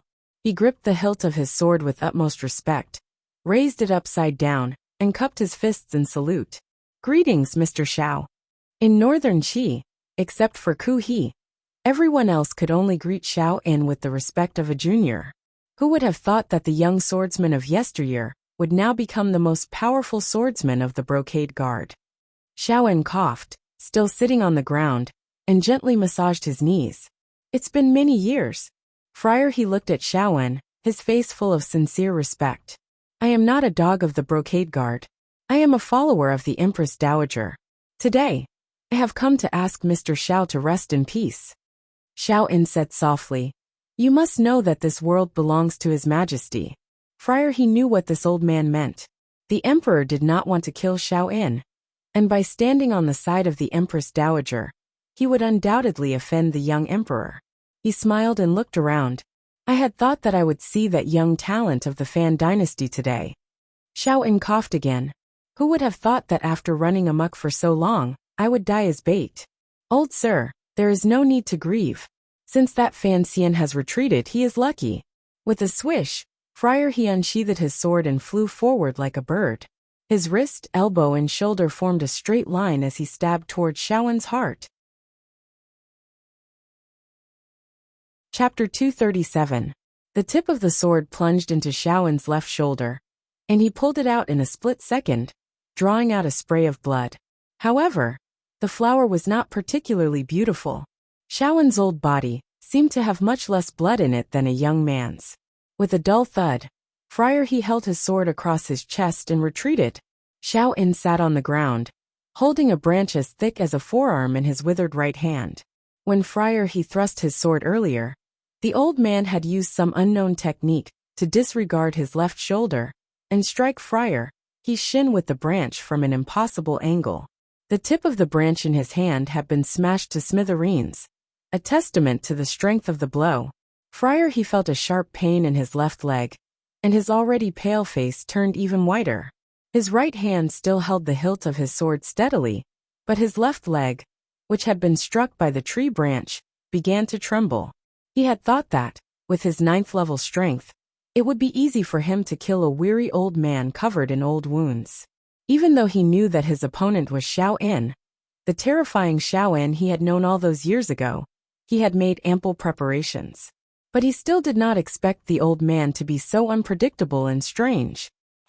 Xiaowen coughed and said, "My leg was broken by that Fan kid, so I had to hit your leg first. Even if I couldn't break it." Before Xiaowen could finish speaking, Friar he swung his sword again. His sword was like a swimming dragon, circling around Xiaowen, who was trapped on the ground. He had long since let go of any thoughts of underestimating his opponent. Instead, he carefully dealt with him, as if he were facing a grandmaster. Friar he's swordsmanship was completely different from the common schools of thought in the world. It was said that he had inherited it from a certain barbarian in the north of the mountains, and was as fierce as a swimming dragon. Occasionally, it would be diluted, but it was in harmony with the natural principles of Ku He's lineage. It was said that after he had completed his swordsmanship, he had once asked Ku He for advice, and had benefited greatly. At this time, Xiaowen only had a wooden stick in his hand. It was difficult for him to move, and he was trapped. Even so, the branch in Xiaowen's hand was like the tongue of a viper, flicking and flicking around his body. Occasionally, it would stab out horizontally with a strange edge, forcing Friar he to retreat. But Friar he's true chi gradually rose, and sword light enveloped his body. The air began to buzz, and Xiaowen's wooden stick was no match for him. The sword and the staff clashed, and the branch in Shan's hand immediately became countless pieces of wood floating in the air. Xiaowen stretched out his hand, and casually picked up a branch. He thrust it diagonally to the right, breaking Friar he's soul-chasing sword. He came from the mountains with a bundle of firewood, but the wet twigs would run out sooner or later. After an unknown period of time, the heat of the summer gradually rose at the end of the mountain road, and the sun began to spread its sinister rays. Xiaowen's tattered clothes were riddled with narrow gashes, from which blood was seeping out. There were a few deep wounds on his chest, and one could even see the flesh torn by the sword aura. However, the old man had lost too much blood, so the wounds were pale. Around his body, there was a layer of densely packed mosquito wings and limbs. These insects that did not know life or death had smelled the blood, but in a moment, they were sucked into the sword chi true power, and turned into dust. 5 steps in front of Xiaowen, Friar he stood sword in hand. His pale face was tinged with blood, and his right hand, which held the hilt of his sword, finally showed signs of trembling. He hadn't had it easy either. His black shirt had long since been chopped into a mess by the wet twigs around Xiaowen. His body was covered in wounds, and even more frightening were the fresh twigs and stubble around them. "Come out. That Fan kid won't come." Friar he swallowed. He hadn't expected the old man's desire to live to be so strong, but seeing that Xiaowen was about to die, and that the expected southern Chi man still hadn't made a move, he couldn't help but call out to his companions. Xiaowen's eyelids fluttered, and he glanced at the enemy who had been hiding nearby. "Ku," he called out to these juniors. Isn't that a little disrespectful? The man approached in silence, holding a curved knife in each hand. What was particularly frightening about the blades were the many thin steel spikes that looked like the wounds on Friar He's body. He silently bowed to Xiao. Sister Haitang escorted Mr. Xiao back to the capital. Because of His Majesty's strict orders, we could not attack. Today, Mr. Xiao escaped from prison, and I had no choice but to act. Please forgive me, Mr. Xiao laughed coldly. Ku He's disciples have indeed learned his way of scaring people. On the surface, they appear to be benevolent and righteous, but secretly they are evil and treacherous. They're just looking for an excuse to kill me. Why make it sound so innocent? This man was Ku He's first disciple, the emperor's martial arts teacher, Lang Tiao. Seeing that Xiao En was insulting his teacher, he didn't say anything more. He crossed his wrists, and the two curved knives in his hands became two balls of black light, flying toward Xiao En's head. Xiao En suddenly let out a wild roar. The pure inner strength he had cultivated for nearly 50 years finally exploded. He pushed out his palms, attacking Lang Tiao's knives from an impossible angle. The wind from his palms was swift and fierce. If Xiao En's palms killed him, Lang Tiao's wrists would immediately be shattered. Lang Tiao was silent, but he twisted his wrists, and the two sharp curved knives in his hands spun back in a strange way. The backs of the knives struck the back of Xiao En's hands. Two sounds rang out at the same time. The back of Xiao En's hands was instantly sliced by the steel spikes on the two curved knives. But at the same time, Xiao En's palms had also reached in. Lang Tiao was still expressionless. He let go of the hilts of his knives and pushed out with both palms. After a light sound, the two palms, who were 30 years apart in age, fiercely struck each other. There was nothing fancy about this. It was purely a contest of strength. As Ku He's first disciple, Lang Tiao's spirit was at its peak. Xiao En, on the other hand, had been imprisoned for many years, and had suffered all sorts of suffering. He was no longer as brave as he had been in the past. In comparison, Lang Tiao had the upper hand. With a swish, Lang Tiao pushed Xiao En back. With a flick of his wrist, the knives glowed even brighter, slashing toward Xiao En's shoulders. The two curved knives in his hands had a thin chain tied to his wrists. The two knives glowed as they flew toward Xiao En, reflecting the red sun high up in the sky. It was a terrifying sight. The dying Xiao En suddenly found strength from somewhere. His eyes rolled up, and his middle finger bent slightly. He raised it toward the sky, blocking the lower edges of Lang Tiao's powerless hands. At this moment, countless gusts of wind rose up. A figure like a gray dragon soared into the sky from the grass, directly attacking the two combatants. Friar He had been standing with his sword, waiting for this moment. He had been waiting for Fan Xian to come out. He gripped his sword with both hands. He had been accumulating power for a long time. From head to toe, he chopped down vertically, without any extra tricks. There was a hissing sound. Even the air seemed to be cut open by the sword, let alone the person who was charging at him at high speed. But Friar He didn't know that the person he wanted to kill was one of the most skilled dodging figures in the world. He only saw the figure twist in the air in a strange manner. Without any leverage, like a shadow, he dodged the attack. As the old saying goes, the more Wu Zhu fights, the harder it is for Fan Xian to get hit. The sword struck empty air. Friar He's chest tightened, and the countless sounds of breaking air arrived in front of him. He valiantly pulled back his sword and made 3 horizontal slashes, knocking down most of the hidden weapons. When the hidden weapons fell to the ground, he realized they were just gravel. He forcefully pulled back his sword. His blood was shaken, and he couldn't help but spit out a mouthful of blood. He forcefully swallowed it. As his body froze, 3 beams of black light shot down from the top of his head. The 2 of them were too close. Friar He turned his wrist, and the tip of his sword accurately knocked away the 3 beams of black light. But the last strike was not strong enough, and his Junqi paused. Although the crossbow bolt had received some force, its direction did not change too much. It brushed past his thigh and stabbed into the grass. That was close. Friar He finally realized how difficult it was to deal with Fan Xian. He turned his head in shock. Fan Xian had forcefully turned around in the air, avoiding Friar He's long-awaited strike. He had paid a heavy price for it. Even though his meridians were much wider than the average martial cultivator's, he still couldn't stop his blood rushing. His Jinchi felt like it was being torn apart, colliding with his meridians. He didn't have the dignity of a martial artist. Still in the air, he spat out a mouthful of blood, looking wretched and wretched.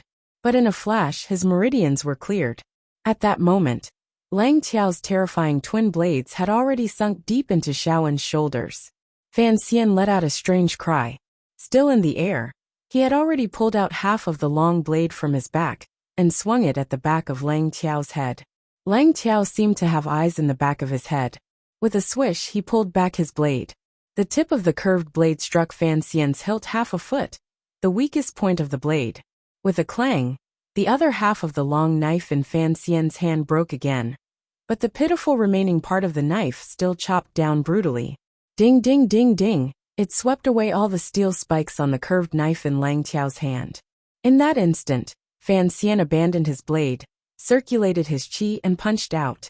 Two of his best black fists transformed into two dragons, striking at Lang Tiao's temples.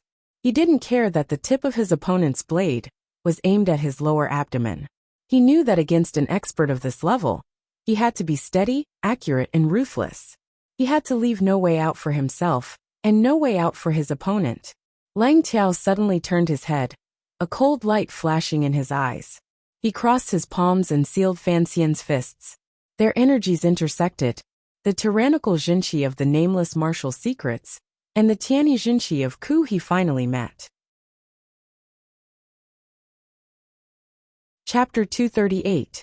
On the short grass on the side of the cliff, there was an earth-shattering sound.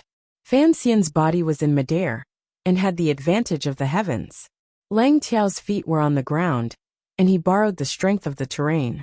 The two vast waves of Jinchi collided together. Even the grass around the two of them was crushed to dust. Lang Tiao grunted, and swung the scimitar tied to his wrist backwards. With a squelch, it pierced into Xiaowen's chest. Although this was a double trap, if he couldn't kill Fan Xian, he had to kill Xiaowen first. This was something his teacher, Ku He, had always kept an eye on. Fan Xian's palms were scorching hot. Lang Tiao's body turned, and the two scimitars sliced towards Fan Xian's chest like a windmill. The snow-splashing scimitars were coming for his soul. At this moment, Xiaowen was about to die, and Fan Xian could no longer escape. There was no longer any possibility of playing cat and mouse. So he gritted his teeth, and did the riskiest thing he had done since his rebirth. Ignoring Lang Tiao's powerful scimitars, he reached out and grabbed Xiaowen by the collar. In the blink of an eye, he bent his knees slightly and raised his left calf. There was a crisp clang. This was clearly not the sound of a scimitar cutting into human flesh. Fan Xian grunted, flipped over Lang Tiao's head, and flicked a finger with his left hand. This was a small trick. Lang Tiao's earlobe hurt slightly, and his eyebrows flew up. Fan Xian's calf felt as if it had been struck by lightning. It was incomparably painful, but he used the power of the scimitar to grab hold of Xiaowen.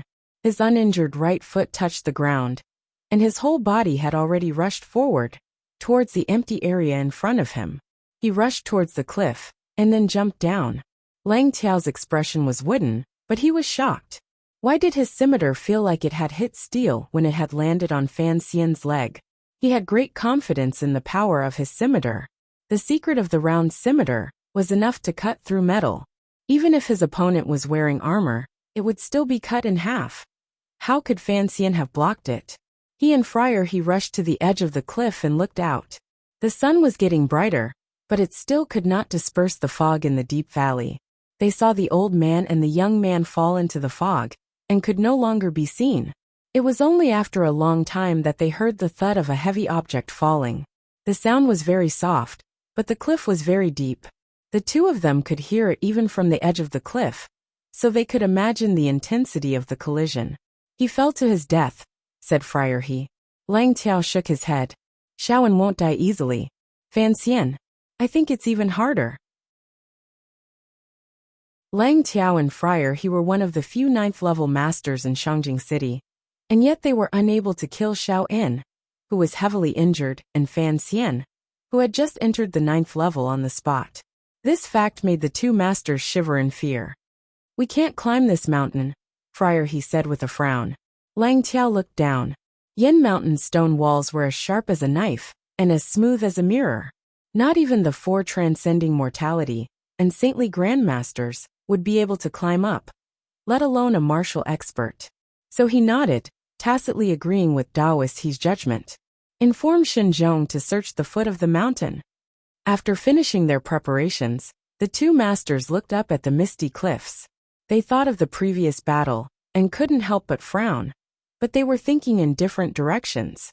Why did Fan Xian risk his life to save Xiaoan? This was Friar He's question. Why did Fan Xian's strength far exceed little sister's assessment? This was Lang Tiao's question. Suddenly, Lang Tiao's eyes flashed coldly. With a flick of his wrist, the tip of his knife accurately sliced off a piece of flesh from his earlobe. Friar He had always trusted Ku He's knowledge and ability. He frowned and looked down at his thigh, only to see the skin where the arrow had grazed. Although he wasn't injured, it was still slightly black. That Fan kid is vicious, he said coldly. Have you forgotten? Fan Xian's most famous skill in the Qing kingdom is called petty tricks, Lang Tiao said in a low voice. Although he said this, Lang Tiao was still thinking about the exchange earlier. The tyrannical Zhenqi in Fan Xian's fists was truly strange. It was cold and had an invading intent. Its ruthlessness was more powerful than any kind of internal Zhenqi in the world. What did one usually encounter when jumping off a cliff? Usually, one would encounter a master, a beautiful woman, a peerless secret manual, and limitless wealth. As Fan Xian jumped off the cliff, he thought that he was indeed carrying a master on his back. But if his calculated landing spot was a bit off, then he would have to say goodbye to the beautiful woman at home.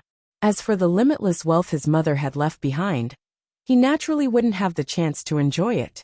Speaking of that nameless peerless secret manual, he reckoned Uncle Wu Zhu would burn it for him. Although Uncle Wu Zhu's teaching ability was a bit lacking, he was a faithful executor of spoon-feeding education. Fan Xian reckoned that even if he went to the underworld, he wouldn't let him off lightly. Back in the day, Commander Zhu jumping off a cliff was Fan Xian's most amazing scene. So he often practiced jumping off cliffs. Even when he was on his honeymoon in the Tsang Mountains, he didn't let it go. Now, he finally had a little success.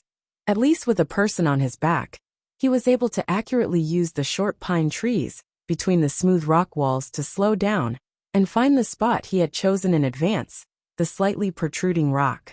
Fan Xian's legs landed on the rock, and the tyrannical Zhenqi in his body reacted, bouncing out. But his left leg had suffered from Lang Tiao's frightening knife, and it was sore and powerless. With a grunt, he half knelt on the ground. At that moment, he still didn't forget to sweep a large rock off the cliff. After a while, there was the sound of it falling to the ground. Are you stupid? There was a small hole behind the rock. It wasn't deep, and Xiaoan, covered in wounds, was leaning against it. He looked at Fan Xian mockingly. Let's see how you get up there. Fan Xian shrugged. Of course, he wouldn't tell the dying old man his secret. He glanced at the hole and confirmed that it had nothing to do with Zhang, then fed Xiaoan a pill. Xiaoan didn't hold back. He swallowed the pill and looked at Fan Xian mockingly. If this was 20 years ago, how could Lang Tiao and Friar He, two juniors, be a match for me? But you are the commissioner of the Overwatch Council of the Kingdom of Qing, the successor of Chen Pingping and Fei Jia. But you were forced off a cliff by someone else, and now you can only wait to starve to death. Fan Xian didn't get angry. He smiled. When an old man likes to talk about the past, it's probably because he's about to die. Xiaoan's expression didn't change. I was going to die anyway. After living for so many years, dying is not a loss. The problem is that you're still young. So I don't understand why you came to save me. He paused. But why did you dare to jump into the clouds? Your adopted son only knows how to fight. He doesn't know how to do these things. Fan Xian took out a thin needle from his hair and stuck it into Xiaoan's body to staunch the bleeding. Even the brocade guard was able to find out where you met up, much less me. Of course I was prepared. Xiaoan allowed him to use his medical skills. He rolled his eyes.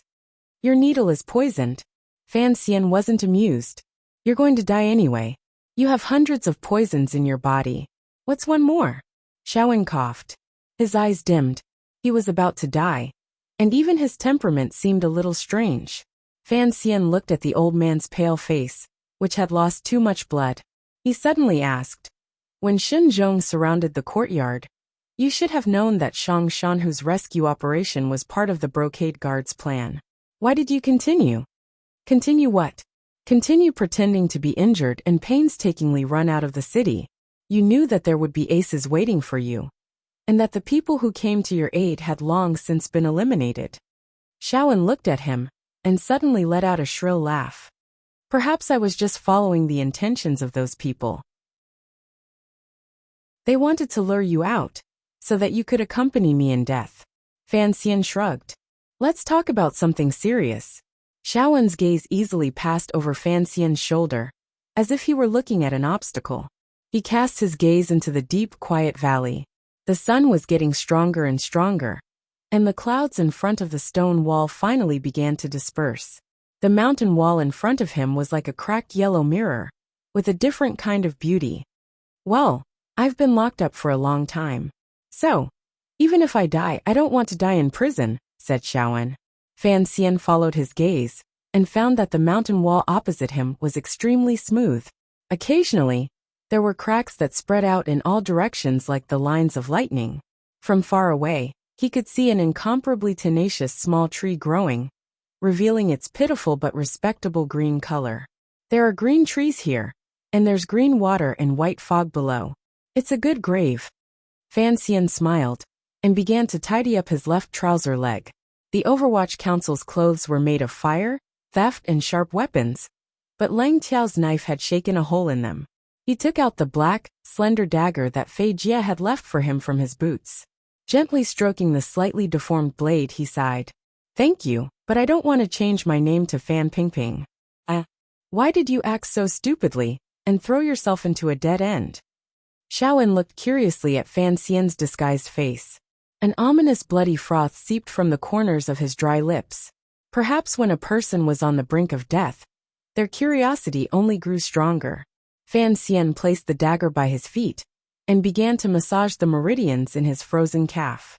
Calmly he said, "When I discovered that this was an ambush by Northern Qi, I was indeed prepared to retreat. But seeing that you were about to die, I don't know why my brain suddenly broke, but I jumped out." In truth, the reason was simple. Fan Xian wanted to know Shaoan's secret. He wanted to know where the temple was. He wanted to know the relationship between the temple and Yi Qingmei, and his own rebirth into this world. Between his own life and death, his past, and the ins and outs of his arrogant mother Fan Xian, who had always cherished his life, could finally afford to be extravagant for once. Chapter 239. The sunlight in the valley seemed to have become tangible. Wherever it shone, the clouds rippled like blue waves disturbed by an oar. Most of the fog had dispersed, but there was still a wisp of smoke lingering in front of the precipice, passing through the scattered green trees. The top of the small cave protruded slightly, and the opposite cliff was very far away from the bottom of the valley. Even with Fan Xian's hearing, it would take him a long time before he could faintly hear the sounds coming from the bottom of the valley. Presumably, the Brocade Guards of Shangjing were searching for their bodies at the bottom of the valley. The bottom of the valley should be damp and gloomy. Fan Xian reckoned that after a while, they would know that Xiao In and Fan Xian had not fallen off the mountain. Fan Xian guessed that the Northern Qi people would probably think that he and Xiao In were lucky and search along the bottom of the valley. But he did not dare to underestimate Shen Zhong's ruthlessness. No one knew when they would turn their attention back to the mirror-like surface of the cliff. As for Lang Tiao, Fan Xian knew from their first encounter that this senior disciple of Haidang was indeed one of the most powerful men in the world. His mind was firm and determined, and he was not the kind of person who would be easily deceived. The mountain breeze stirred, and Shaoan's pale face trembled slightly. The old man had already fallen into a semi-conscious state, and could die at any moment. The sun outside seemed unable to transmit any warmth to this old man, who had forced his way to the mountains to meet his death. Fan Xian scratched his head and looked at Shaoan's face. The old comrade's face was like a layer of orange peel that had been dipped in white pulp. He thought for a moment, then carefully took out the small blue pill from his belt. The pill gave off the faint smell of ephedra leaves, and had already been cut in half with a knife. Fan Xian crushed the remaining half, and stuffed it into Xiaowen's mouth. Then he took out a water pipe from his sleeve, and dripped water from a water bag, hidden in his clothes, onto Xiaowen's withered lips. After a while the dying Xiaowen woke up. He opened his eyes, and the scarlet color that had faded reappeared in his pupils. The old man seemed to have regained some of his former power in the moment before his death. "What medicine did you feed me?" "A small blue pill." Fan Xian smiled and said, "It's to raise your spirits. However, it can't help you recover your former glory." Xiaowen naturally did not understand this joke. "You ate before you made your move, right?" Xiaowen's breathing became much more powerful, and his spirit gradually shook off the depression. If it wasn't the final radiance of the setting sun before death, then it meant that the drug had stimulated the remaining energy in the old man's body. Fan Xian did not immediately respond to his question. He stretched out his finger and felt Xiaowen's pulse. He found that it was gradually becoming stronger, but there was a slight dryness to it. He knew that the ephedra pill was beginning to take effect. But this primitive stimulant could raise Xiaowen's spirits for a moment, but it could not save his life. He took a deep breath, looked at Xiaowen calmly and said, "Lang Tiao and Friar He, I broke your leg. Even if we join forces, we won't be a match for them, so I have to take some medicine. However, I'm a little curious as to why there are only 2 experts, and not a large group of people waiting for us." Xiaowen coughed violently. The medicine was taking effect. He waved his hand with some difficulty. "They don't want to make a big deal out of this. If they can't hide it from the little emperor, there will be trouble in the future." Fan Xian looked at him, and thought of the little emperor's reason for sparing his old life. It was the same reason as his own, but he did not continue on this topic. "You saved this old man for no other reason than the secret in this old man's heart." Xiaowen looked at the chirping birds in the valley, and a look of envy flashed in his eyes. "In the end, what is that secret?" "The little emperor wants the temple's help to unite the world." "Why do you want to go to the temple so badly?" "Of course I have my own reasons." "Can you tell me about them?" The 2 spies, one old and one young, were at different stages of history. At this moment, they were calmly chatting like children at the entrance of a village. Tell me a part of it." Fan Xian narrowed his eyes. He felt a little weak. The effects of the ephedra pill were about to fade, and his spirit was a little weary. "I don't know if you believe it or not, but I live in this world. Most of the time, I am like a tourist. I want to go to all the interesting corners of this world, and the temple is without a doubt the place that interests me the most." "Tourist?" Xiaowen used a pair of blood-red eyes to stare at Fan Xian's ordinary face in disguise. Fan Xian laughed. "Is it strange? Heaven and earth are the travelers of all living things. Time is the traveler of 100 generations. Since you and I live in this great inn, we naturally want to see what is in every room of the inn. Perhaps there is a poisonous snake in the room at the end of the 2nd floor." Xiaowen moved back a little with difficulty. He felt the heat of life in his body. He knew that he was getting closer and closer to death, and subconsciously wanted to sit a little more comfortably. "Perhaps it is a beautiful woman bathing in a wooden tub." Fan Xian laughed. Xiaowen looked at the young man, and gently shook his head. "Curiosity killed the old cat. You actually risked your life to save me for such an absurd reason, and ended up in a dead end. Do you regret it now?" Fan Xian turned his head to look at the unfathomably deep cliff. He sighed and said nothing. "Are you stupid?" This was the 2nd time Xiaowen had said this. He smiled. "For a worthless secret you buried your own life." Fan Xian laughed bitterly. "That's right. In the face of death, all secrets are unimportant." Xiaowen suddenly looked at him strangely and said, "Can I ask you a favor?" Fan Xian's heart trembled. Although this old man was no longer as brave as he had been in the past, his status was still there. On his way north, he had never asked for anything. "What do you want to say?" Xiaowen's voice was a little strange. "I am not afraid of death, but after I die, you will be trapped in this cave alone. I reckon that in the end, you will be so hungry that you will be interested in my corpse." Fan Xian was startled, but he understood what the old man was afraid of. He felt a little disgusted. Your old arms and legs. If I wanted to chew on your flesh, I would be afraid of breaking my own teeth. Xiaoen laughed bitterly. When you are really hungry, what can't you do? Fan Xian frowned. You're not even afraid of death, and you're afraid of me eating your flesh? Xiaoen stared at him. There are many people in this world who are not afraid of death, but they are afraid of cockroaches. He paused. I am not afraid of death, but I am afraid of being eaten by you after I die. That feeling is not good. The effects of the medicine had temporarily replenished Xiaoen's energy, so his speech had gradually become smoother. The wounds on his body had long since stopped bleeding, but the strange red in his eyes had deepened. This was not a good sign. Fan Xian looked at him and shook his head with a bitter smile. Don't worry.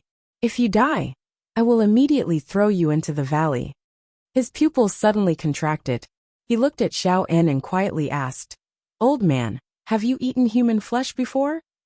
The cave suddenly became quiet. For a long time, Xiaoen's voice did not ring out. After a long while, the old man said expressionlessly, When I went to the temple, the mountains were sealed off by heavy snow.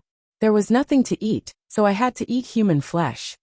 Fan Xian's heart thumped. Although he had dug up graves and dissected corpses since he was young, the thought of eating human flesh still made him feel disgusted. He unconsciously looked away from Xiaoen's withered lips. Xiaoen laughed strangely. Human flesh, in fact, is really disgusting. But what Ku he ate was much more delicious than what I had. Fan Xian's heart trembled again. Today, the high and mighty Grandmaster revered by tens of thousands of people, the imperial advisor of Northern Qi, Ku he, had actually eaten human flesh? He immediately figured out the crux of the matter. Since Xiaoen knew where the temple was, and Ku he was a disciple of the temple, then the two of them must have gone to the temple at the same time. For two great masters to have fallen to the point of eating the flesh of one another, one could only imagine the dangers of the journey. But he did not understand why Ku he had to kill Xiaoen. Was it just to hide the fact that he had eaten human flesh? When did you and Ku he go to the temple? Xiaoen unexpectedly closed his mouth. Fan Xian was like a diner, looking at a plate of duck skin noodles served by a waiter, and then watching the waiter take it away. Fan Xian's breath was stuck in his chest, unable to come out for a long time. He could not help but say angrily, Seeing that we are about to die, can't you let me die a little more happily? Xiaoen rolled his eyes at him and laughed mockingly. Are you stupid? Fan Xian sighed. For you, this secret is no longer of any use to protect your life. Why bother hiding it?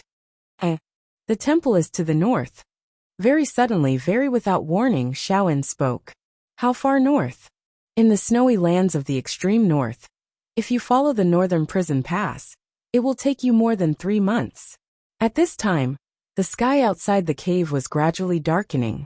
Fan Xian's expression did not change, but his heart was a little nervous. He knew that he had finally succeeded halfway. At least he knew the general location of the temple. His heart slightly tightened. The mountain wind gradually picked up, and the summer chill on Mount Yin grew. He looked at Xiaoen, who had closed his eyes and was waiting for death. Like a friend, he began to chat casually. Dying old man, what do you think about the scenery of the temple? Xiaoen did not open his eyes. He lightly panted. It's just a big temple. What scenery could there be? What about you? Which rock did you jump out of, kid? Fan Xian yawned wearily and said, I am from Danzhou, and Danzhou does not have much to look at. There are only 2 trees planted in the back garden of my house. One is a date tree, and the other is also a date tree. Chapter 240. There are no trees in the temple. The temple is hidden within a snowy mountain.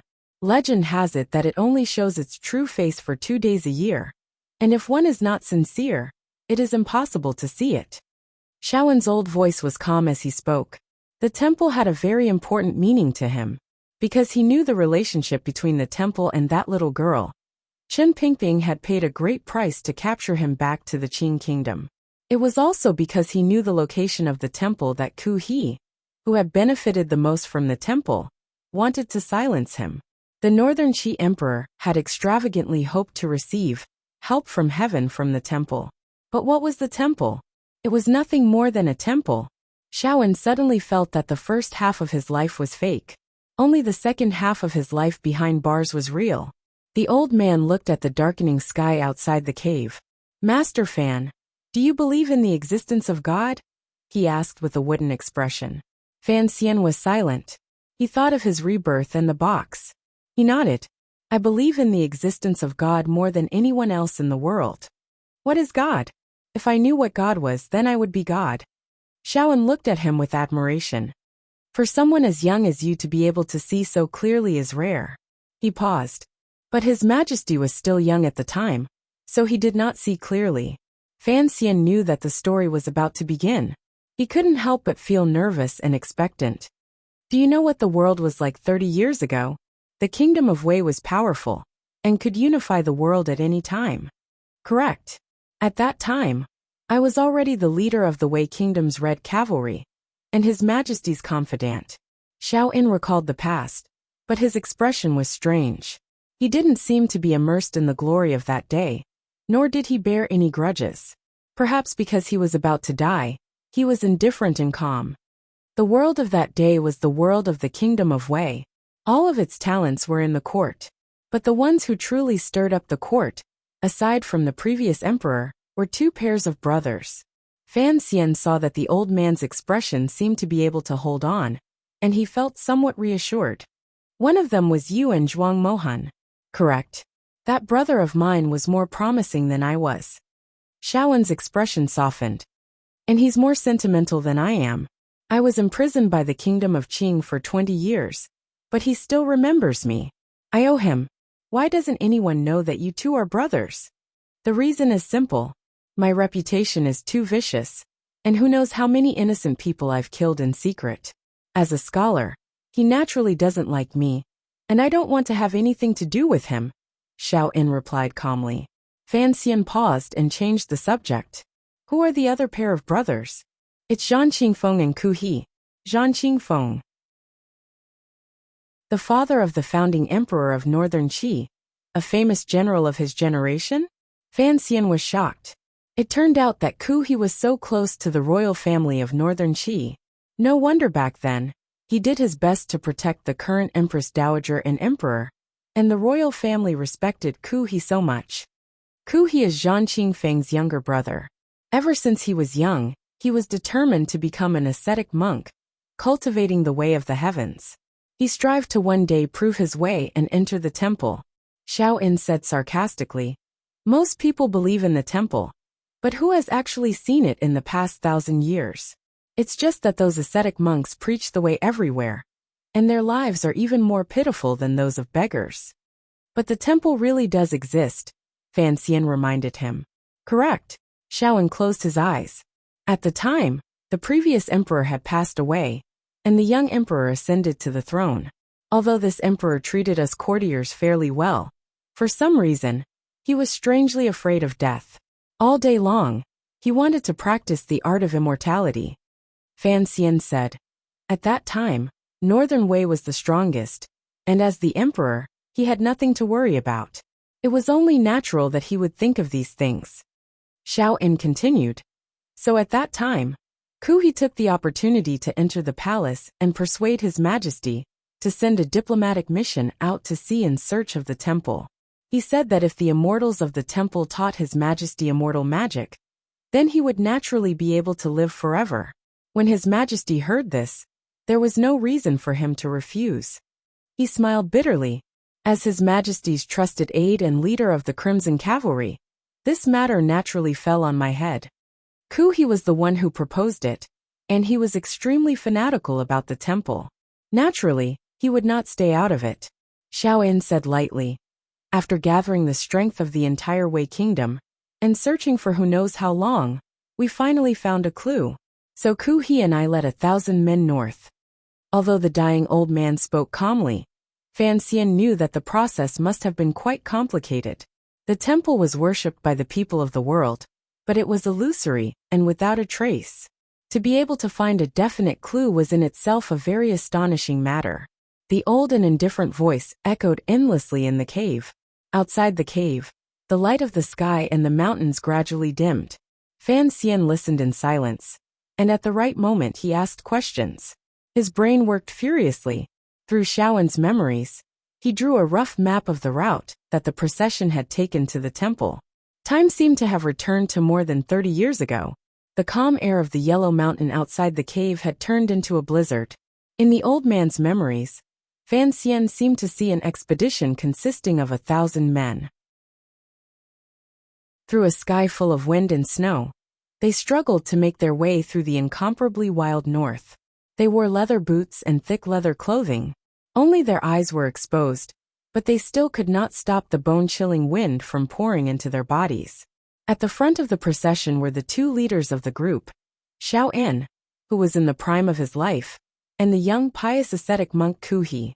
The further north the procession went, the more difficult it became. The further they went, the fewer people there were.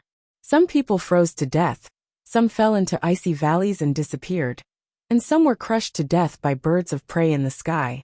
In short, as the expedition progressed, the procession became shorter and shorter, and the atmosphere became more and more strange.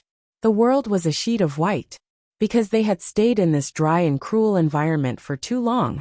Some of the people in the procession gradually became blind. They were heartlessly abandoned by Shaoen in the wilderness. In the distance, some dire wolves that could withstand the cold waited for the blind people to die. Everything happened quietly, even if it was something as tragic as death. The procession walked for a long time, and finally came to a large mountain in the extreme north.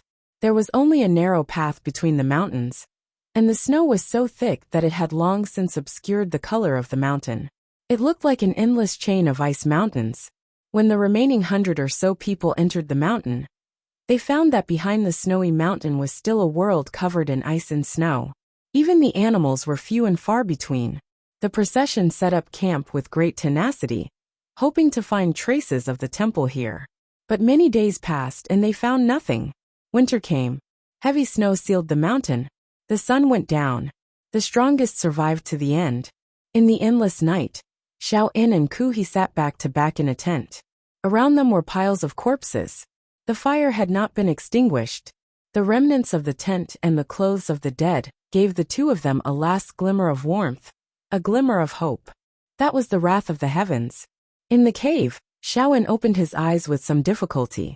The scarlet color in his pupils became more and more intense, but there was endless fear in his eyes. The temple knows that mortals are trying to find them, so the heavens are angry and have sent endless darkness. Fan Xian looked at the old man. After a while he said quietly, "That was called the polar night." He confirmed the location of the temple in his heart. Of course, Shaoen did not know what the polar night was, but that memory was clearly deeply engraved in his mind.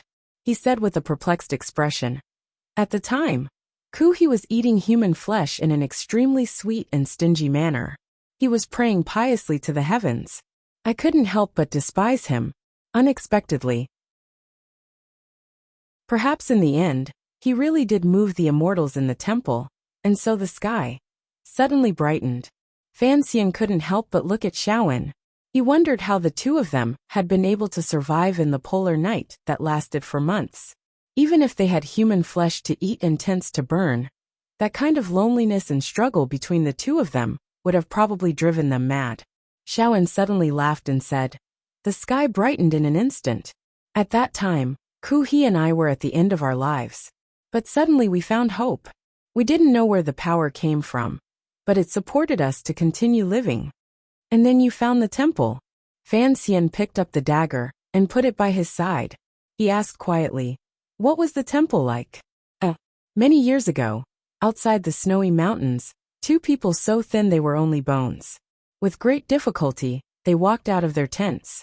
Their sunken eyes and sallow complexions, and their swollen gums as they breathed, all revealed one thing. They were about to die. The light of the day was finally not so stingy. After coming out for a while, some animals awoke from their caves. Although the two of them were already arrows at the end of their flight, they were still much more ferocious than the wild beasts. So they were able to replenish themselves and stand up again. That day, They narrowed their eyes and looked at the snowy mountains in front of them in a daze. They had no idea where the temple they had been so painstakingly searching for was. Here, there was only a vast expanse of white. It was very clean. Suddenly, a ray of light shone down from the dark blue sky. The light from the snowy mountains twisted strangely. Very suddenly, a beautiful temple appeared out of thin air in the mountains. This grand temple was built against the mountain. The black stone walls and the light gray eaves supported each other. It was indescribably dignified. Kuhi stared at the mountains in a daze. Suddenly, he fell to the ground in agitation. He looked in the direction of the temple and burst into tears. Xiaowen stood there dumbfounded. A moment later, he woke up and sat down in the snow. He didn't have the strength to stand up for a long time. This was the temple. Chapter 241. Kuhi, still a young man, and Xiaowen, with a face full of shock, began to climb up the snowy mountain. Their faces were no longer frozen by the wind and snow that filled the sky. Instead, they were filled with a complex mix of emotions: excitement, joy, nervousness, excitement, and a faint sense of fear. There was no fear on Kuhi's face, only incomparable fanaticism. He was an ascetic monk, and his whole life he had longed to be able to touch the door of the temple with his own hands, to be able to gently kowtow to the stone steps in front of the temple. The vast universe on the snowy mountain seemed very close, but when the two of them tried to approach it, they discovered that the temple was an extremely distant existence. After climbing for a long time, they felt that the temple was getting further and further away. Those black, solemn stone walls were like an illusory shadow that could vanish into the snowy mountain at any moment. According to legend, the temple only appeared twice a year. Kuhi and Xiaowen did not want to give up on this opportunity, so they used all their strength to climb up the snowy mountain. They didn't know how long they had climbed, but their bodies were covered in cuts from the icicles. They were dripping with blood, and they left 2 faint lines of blood on the snowy ground. With a clap, Kuhi's palm finally touched the stone steps in front of the temple. The young ascetic monk could not help but impudently clap twice, expressing the ecstasy and indescribable excitement in his heart. Xiaowen was slower than him. He secretly gripped the hidden weapon in his sleeve and looked at the main door of the temple with a trace of fear. This door was at least 7 meters tall, like a book that a god had thrown into the mortal world. The door in the Wei Kingdom's palace looked like a miniature version of the door of the temple. It was far less grand and majestic than this temple. It was indeed not a place for mortals to live. The stone walls of the temple were covered in dust. It must have been many years since anyone had come to visit this most mysterious place in the world. Xiaowen swallowed and prepared to find a way to enter the temple. He had been entrusted with an important task by the emperor and had requested the recipe for immortality. Now that success was at hand, he was naturally excited. But Kuhi was not like him. He very devoutly knelt in front of the temple, constantly kowtowing. Gradually, blood began to seep from his forehead. He walked towards the door of the temple and stretched out his hand, but he could not touch the giant door. It seemed that as his fingertips moved forward, the giant door was retreating in a strange way. The divine temple was right in front of them, but it was far away. 30 years later in the cave, the dying Shan's eyes were filled with a trace of sadness. I couldn't get in. Fan Xian loosened his tightly clenched hands and quietly said, "This is something that can be imagined. Otherwise, the 4 great grandmasters would become the 5 great grandmasters. Kuhi is stronger than me. Even if I had his luck, I would not be able to enter the realm of a great grandmaster." Xiaowen shook his head. But Kuhi was not able to enter either. That temple seemed to be protected by some mysterious power. Back then, Kuhi and I were the strongest warriors in the world, and yet we were unable to enter. Fan Xian came to a realization. Among the secrets of the world, teacher Fei Jia had once mentioned that Kuhi had knelt on the stone steps in front of the temple for a long time before he gained the power to dominate a region. It seemed that this rumor was somewhat true. He suddenly furrowed his brows and asked, "What exactly is a temple?" This was a question that Xiaowen could not answer. The old man said weakly, "There is a large plaque at the front door of the divine temple, but it is very old. and I cannot make out what is written on it. I suspect that it is a rune left behind by the heavens. Fan Xian's heart trembled. What kind of rune is it? Xiaoen looked at the excited Fan Xian, and his eyebrows twitched. It seemed that this young man on the brink of death was still so curious about the unknown. He was a little interested. It is the character Wu. The old man stretched out his finger with some difficulty and gestured in the air. Fan Xian immediately understood and said to himself, "The hidden dragon does not use?" As soon as the words left his mouth, he laughed in spite of himself. "There are 3 identical runes," Xiaoen continued. His finger moved up and down in the air, and then up and down again, drawing 2 arcs. His fingertips pierced through the air, giving off a mysterious feeling. Fan Xian was a little surprised. He knew that he could not discover anything from such simple runes. Did the divine temple have anything to do with his rebirth? Did it have anything to do with his mother? It seemed that he would have to wait for the future to find out. But he might not be as lucky as Ku He and Xiaoen, who would be able to survive the long polar night. "I don't think the story ends so simply," Xiaoen coughed. "That's right. When a goal that you have so painstakingly pursued is right in front of you, but you can never reach it, you will always feel a strong sense of dissatisfaction." Ku He very sincerely knelt on the stone steps in front of the divine temple, and I began to slowly walk towards the high wall on the side of the mountain. Outside the cave, the darkness enveloped the 2 of them. There was no fire, so there was no light. Xiaoen's indifferent voice recounted the events of decades ago, and it seemed very strange. Fan Xian suddenly said in a soft voice, "You were looking for a sewer?" Xiaoen looked at the young man's silhouette at the mouth of the cave. "You were in the same profession. Of course you knew what I would have done. You couldn't even get close to the wall. How could you have entered the divine temple through a sewer? Besides," Fan Xian frowned, "for a place like this left behind by the heavens, it is not certain that there would be a sewer. So I failed," Xiaoen said straightforwardly. "Now that I think about it, I was very brave at the time. Facing the divine temple, I still thought of these earthly methods. And then, Xiaoen sank into a very strange mood. Then I walked back to the main entrance of the divine temple and found that Ku He was putting something in his pocket.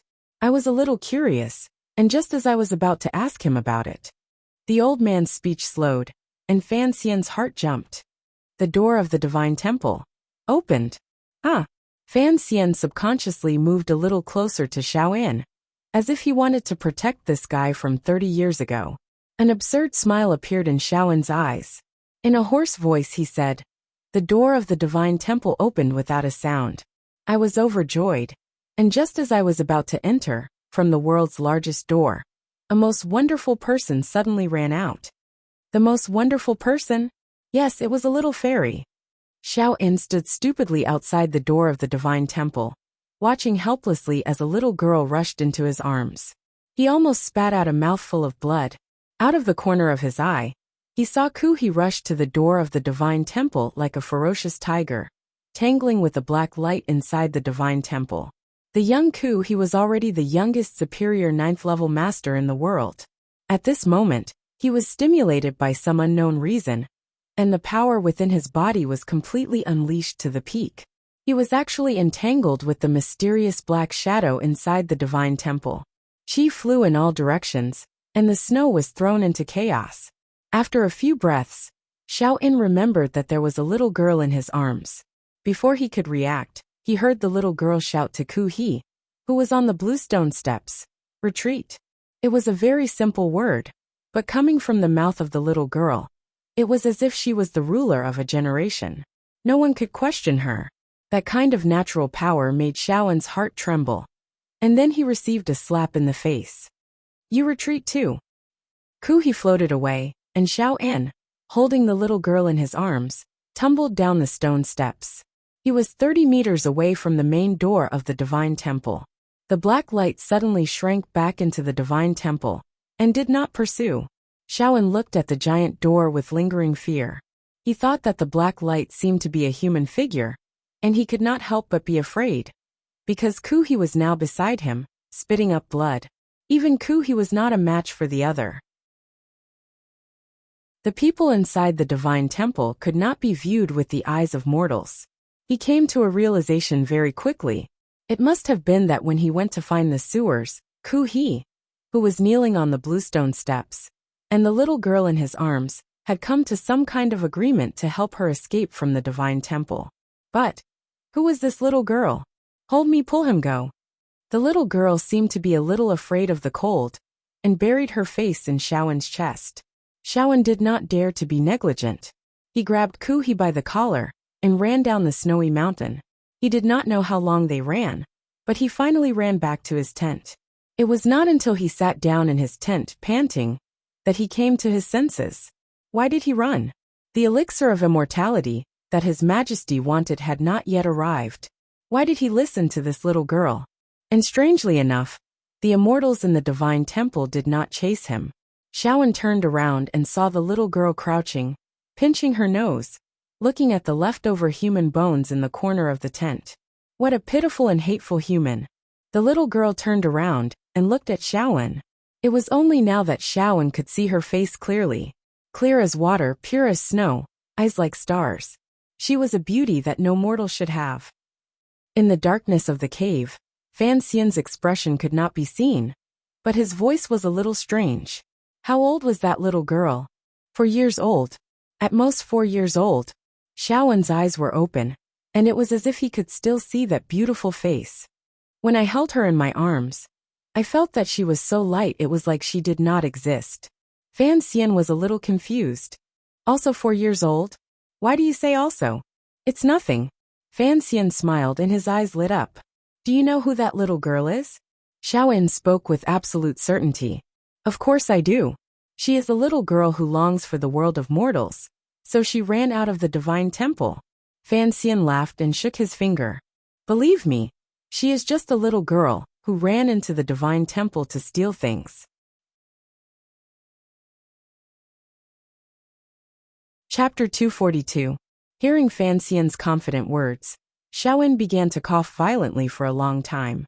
It was the middle of the night, and he didn't know if the brocade guards searching below could hear him. Fan Xian was a little worried. He took out a thin needle and probed it into Shaoan's neck to help soothe the pulse of his heart. Fan Xian's fingers gently rested on Shaoan's neck, and he felt a slight wetness and stickiness. He sniffed and smelled blood. He knew that Shaoan had begun to cough up blood. His face was expressionless, but his heart was stirred. That was a fairy. The dying old man stubbornly confirmed the judgment he had made 30 years ago. Fan Xian didn't want to argue with him on this matter. How could a 4-year-old girl carry a trunk?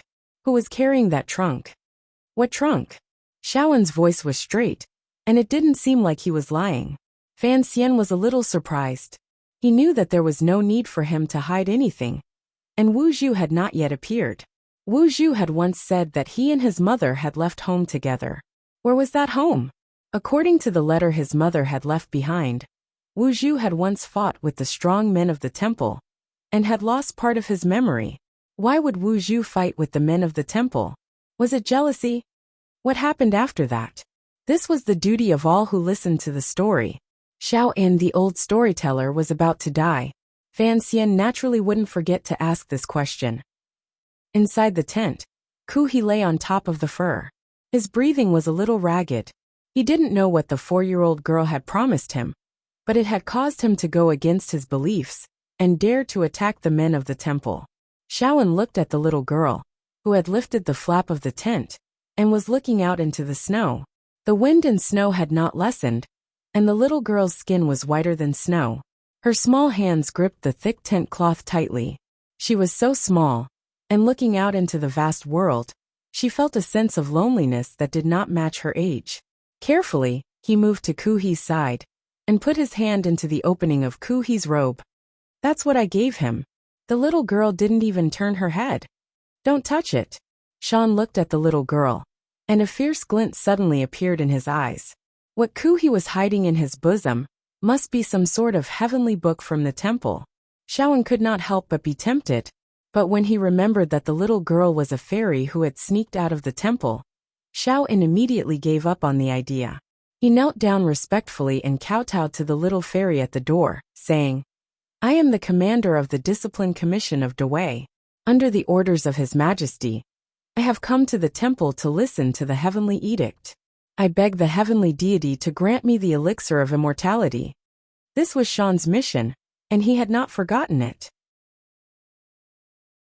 The girl at the door laughed when she heard that. She laughed very happily. After a while, she suddenly threw a pill at Sean. You helped me, so I'll help you too. Since that monk has benefited, you should benefit too. Shawan took the pill and examined it carefully. He couldn't see anything special about it, but since it was a gift from a fairy, he couldn't ignore it. He took out the jade box and carefully placed it inside. You should go back. The little girl's tone was somewhat old-fashioned. There's no point in staying here. Shawan was a little disappointed. They had finally found the temple, but they hadn't entered. He didn't know what the immortals inside looked like. Thank you, fairy, for the pill. Don't come here again, the little girl suddenly said softly. And don't tell anyone where the temple is. If I find out that you have revealed the location of the temple, I will kill you. The little girl turned around, her young face full of frost. Do you hear me? Xiao In bowed his head in agreement. Although such cold words came out of the mouth of a little girl, who looked like she was carved from ice and snow, the fact that a 4-year-old girl could speak so clearly proved that she was not an ordinary person. Even though Shaoan was the leader of the Tiki of Dawei, he still didn't dare disobey. The old man had no choice but to obey. After Kuhi woke up, the fairy forced the two of us to swear a deadly oath. Then we began to head south. During those few days, the smile on the fairy's face gradually grew. It was as if she thought that stepping into the world of mortals was a very interesting thing. Shaoan continued to recollect. It's strange. Every time Kuhi and I looked at her back, we couldn't feel any mysterious power within her. There is a difference between immortals and mortals. We are mortals, and we can't understand. Then one day, the fairy turned around and looked at the snowy mountain behind her. She suddenly said to herself, "He's too pitiful." I remember those words very clearly, because I have never seen such compassion on a mortal's face. Of course, Fan Xian knew that his mother wasn't some fairy. At the time, she probably didn't have much power, but she was able to scare two of the world's most powerful beings. That brain of hers was quite good, but he didn't understand who his mother was referring to when she said too pitiful. And he didn't believe in compassion. He couldn't help but laugh. Shaoan mocked. You and I are rats that live in the gutters. How could we know the beauty of a crane in the clouds of the ninth heaven? I can't describe the look in the fairy's eyes, but Kuhi and I could never forget it. Fan Xian was silent. The next day, the fairy suddenly disappeared. I don't know where she went. In that cold, endless snow, she suddenly disappeared without a trace. Kuhi and I were scared half to death. In the cave, Shaoan gasped for breath as he recalled. It was the most mysterious adventure of my life. To be able to see a fairy that didn't belong to this world, I was lucky. And then you and Kuhi returned to Northern Wei? Fan Xian asked. That's right. The journey back was more dangerous than when we left. But in short, we came back safely, Shaoan said. I gave the pill that the fairy bestowed upon me to His Majesty, and that was the end of the matter. Fan Xian said, Don't lie to me. That pill must have fallen into your stomach a long time ago. Shaoan laughed hoarsely. I knew I couldn't lie to you, Fan Xian said. Where in this world can there be an elixir of immortality? That kind of temptation is something that no normal person could resist. Shaoan sighed. Of course, after I took the pill, I realized that it only improved my constitution. There was no way I could live forever. Only then did I realize that the fairy could also lie. I believe that the fairy loved to lie, Fan Xian said, a little absent-minded. Perhaps even her death was a lie. What death? Shaoan said. How could a fairy die? Fan Xian ignored him. He closed his eyes and committed Shaoan's recollection to memory. Then he stood up and gripped the dagger. There was no light all around. Dark clouds covered the stars and the moon. It was so dark that Shaoan couldn't see his movements. Why did Kuhi want you dead? This was Fan Xian's last question. I don't think that knowing the location of the temple could cause such a huge uproar. Shaoan felt that Fan Xian's question was strange. Everyone knows what the temple means to the world. If such an important piece of news were to spread, I'm afraid the world would be thrown into chaos. Whether it's the child of the Zhan family of the kingdom of Qi, or the sinister emperor of the Qing kingdom, they would all send troops to the north to pay their respects. The strongest of the world would constantly try to find the temple. Fan Xian rubbed his nose. The temple? You've been there, and you said it was just a big temple. What was there to pay respects to? Xiaoan laughed coldly. He only knelt in front of the temple, and then he became the greatest grandmaster in the world. For a martial cultivator, this kind of temptation is unimaginably strong. And do you really think that He is a saint? Seeing him kneel so piously in front of the temple, but the fairy only gave him a book, and in the blink of an eye, he overthrew the temple he had believed in all his life, and took the risk to attack. In the face of profit, he is just a great villain who is good at pretending. Xiaoan continued. If he kills me, he will be the only one in the world who knows where the temple is. What is in the temple? Perhaps He will never know, but he has already reaped enough benefits. So why would he take the risk, and allow the other strongest of the world to have this opportunity? Fan Xian thought about it. This was indeed the case, and he vaguely understood why He was so obsessed with killing Xiaoan. Perhaps it was to protect his glorious image as the imperial advisor, and not to expose the ugly things he had done on the journey north. Perhaps He knew what was in the temple, and that it would bring unknown dangers to the world. What is in the temple? Fan Xian sank into deep thought. His finger unconsciously traced the word Xiaoan had spoken of, the word "do" at the door of the temple. His finger gradually sped up, and there was a sound of rushing wind. For 1,000 years, the world has known that the temple does not meddle in worldly affairs. He and I going to find it was already a very risky gamble. Reality has proven that so long as we leave the temple, the people in the temple will not cause trouble for the people of the world. He is the protector of northern Qi. How would he dare to take the risk of offending the heavens? Xiaoan's energy was gradually waning, and his voice was getting quieter and quieter. But the fear in his voice still lingered. Furthermore, the fairy forced us to swear a deadly oath. Even if He always boasted that he was the one closest to the heavens, would he dare to break his oath? Don't take things like oaths too seriously, said Fan Xian. Didn't you tell me the location of the temple? That's because I am going to die. Xiaoan turned his head to the side with some difficulty. And you will die in this cave. Fan Xian smiled apologetically. I don't think so.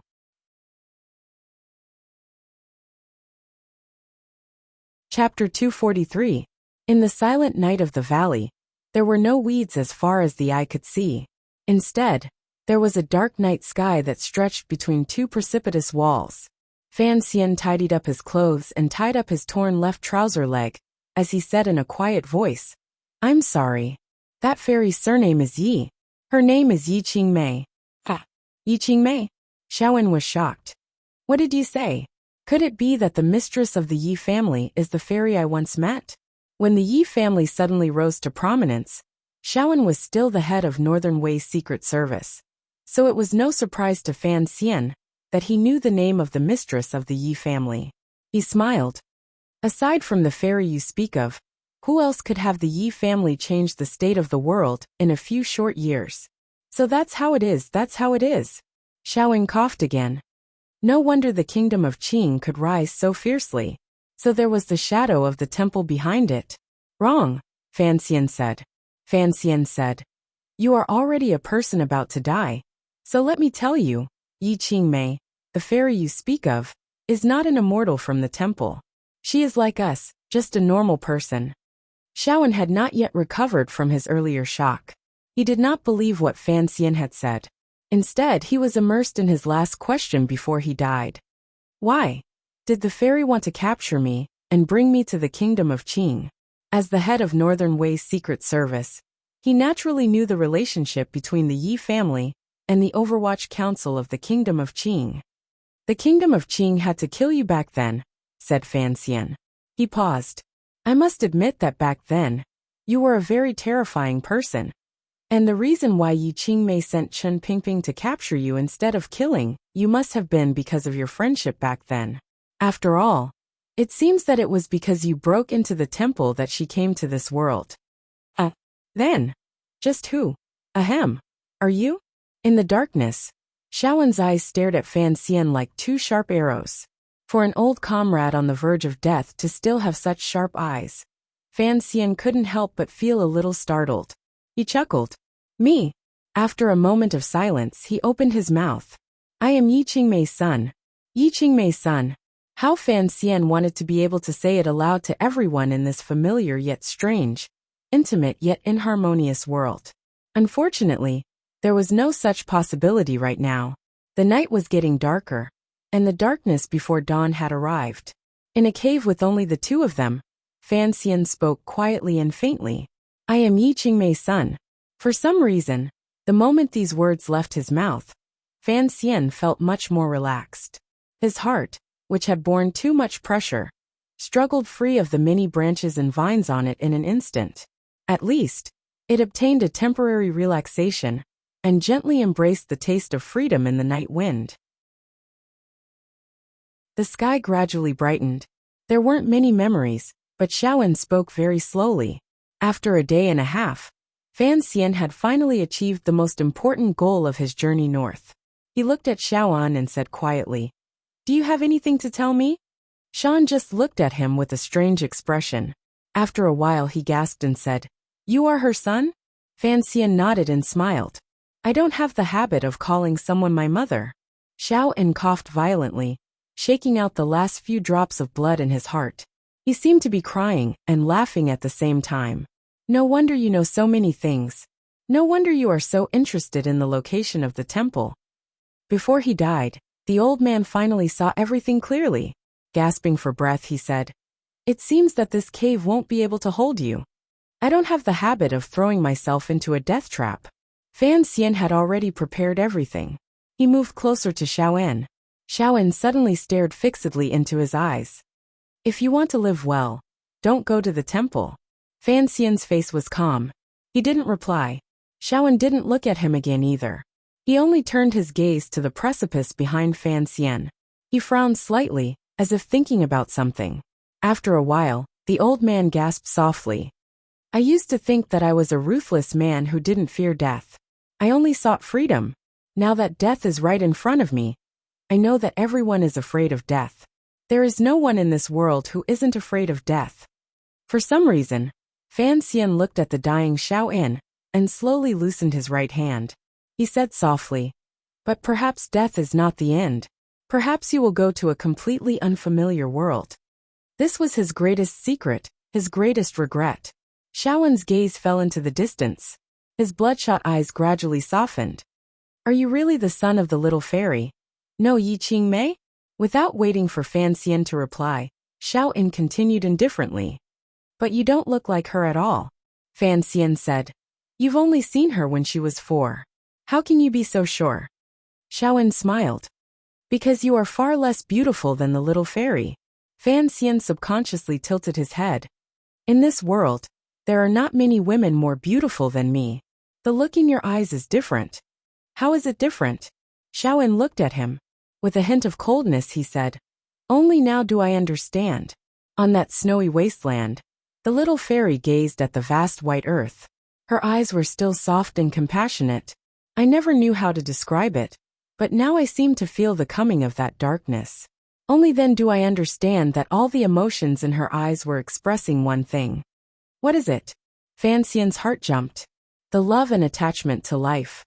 Shaoen smiled and said, Although there is always a bright smile in your eyes, it is not the same. Your mother should be an extremely sentimental person, but you are an extremely heartless person.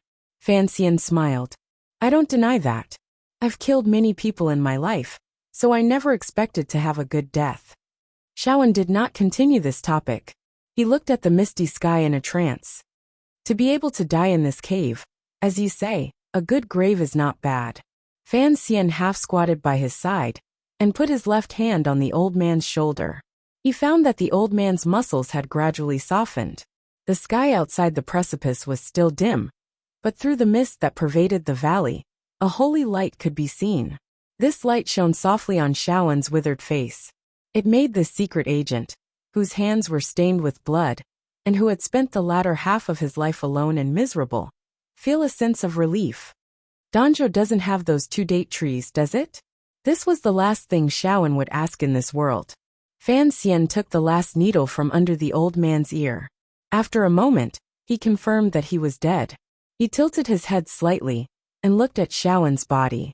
Suddenly, in a soft voice he said, "Although Danjo doesn't have those two date trees, perhaps there is a better world waiting for you after you die." Xiaoan's eyes had already softly closed. His pupils were bloodshot, and he could no longer look at this strange world. Fan Xian let out a murky breath and laid Xiaoan's body flat in the deepest part of the shallow cave. As for whether or not there would be any eagles pecking at him, it seemed that he had not considered that, so he appeared somewhat cold and emotionless. He walked out of the cave and reached out his hand into the air outside the precipice. The white mountain mist moved along with his fingers, and all he caught was empty air. The brocade guard should still be searching for the bodies or traces of the old man and the young man at the bottom of the valley. The precipice of Swallow Mountain was as smooth as a mirror. No one would have thought that someone would be able to jump off the cliff and stand steadily. And no one would have thought that someone would be able to climb up the slippery and wet mountain walls. Fan Xian's whole body was like a piece of paper, tightly pressed against the mountain wall. Behind him was the thick morning mist, effectively concealing his figure. Even if someone was on the opposite side of the mountain wall, they would not be able to discover that he was slowly climbing up like a gecko. When he was in Danjo, from the age of 12 to 16, he had spent a full 4 years controlling his junqi outside his body. This was an extremely foolish method of cultivation, but Wu Zhu did not care. Fan Xian practiced it to his heart's content. Unexpectedly, later on in Fan Xian's life, it had helped him so much. Crawling like a gecko, sticking close like a snake, Fan Xian carefully climbed up and up and up, his face expressionless. The effects of the ephedra pill had long since faded, and his junqi was somewhat lacking, so he did not dare to be careless. The shallow grass rustled slightly, and a hand clung to a rock beside the precipice. A person covered from head to toe in black night clothing climbed out of the valley like a ghost. Fan Xian's face was covered by a hat. He turned his head and saw that the valley was quiet, as if nothing had happened. After a moment, his heart skipped a beat. Through the thick morning mist, he gazed at the mountain forest, but he could see nothing. But he felt as if someone was watching him, and that person's gaze seemed to be fixed on him. Fan Xian lowered his head slightly and turned around. He did not think, nor did he have time to think. Like a black arrow, he plunged into the thick mist, running in the direction of the capital. Outside the residence of the diplomatic mission in the capital, Gauda held a long knife in his hand. His eyes were as round as a fierce tiger's as he stared at the people in front of the courtyard. The young master had not left the house for a day and night, and all visits from Northern Qi officials had been refused. But early that morning, someone from the brocade guard had come to deliver an edict from the palace, saying that the young emperor wanted Fan Xian to enter the palace for a chat. Few people knew that Fan Xian was not with the diplomatic mission. The commander of the brocade guard, Shen Zhong, hoped that Fan Xian was not with the diplomatic mission, but after a night of searching, Fan Xian's body had not been found. So Northern Qi finally became suspicious, and so they urgently wanted to know where Fan Xian was. Who would have thought that the people of Qing would be so rude and unreasonable? Using Fan Xian's drunkenness as an excuse, they forcibly prevented the Northern Qi officials from entering the diplomatic mission. Conflict was about to break out, but at that moment, a rustling sound came from the end of the street. It was not the sound of street sweeps, but footsteps. The Northern Qi officials were overjoyed.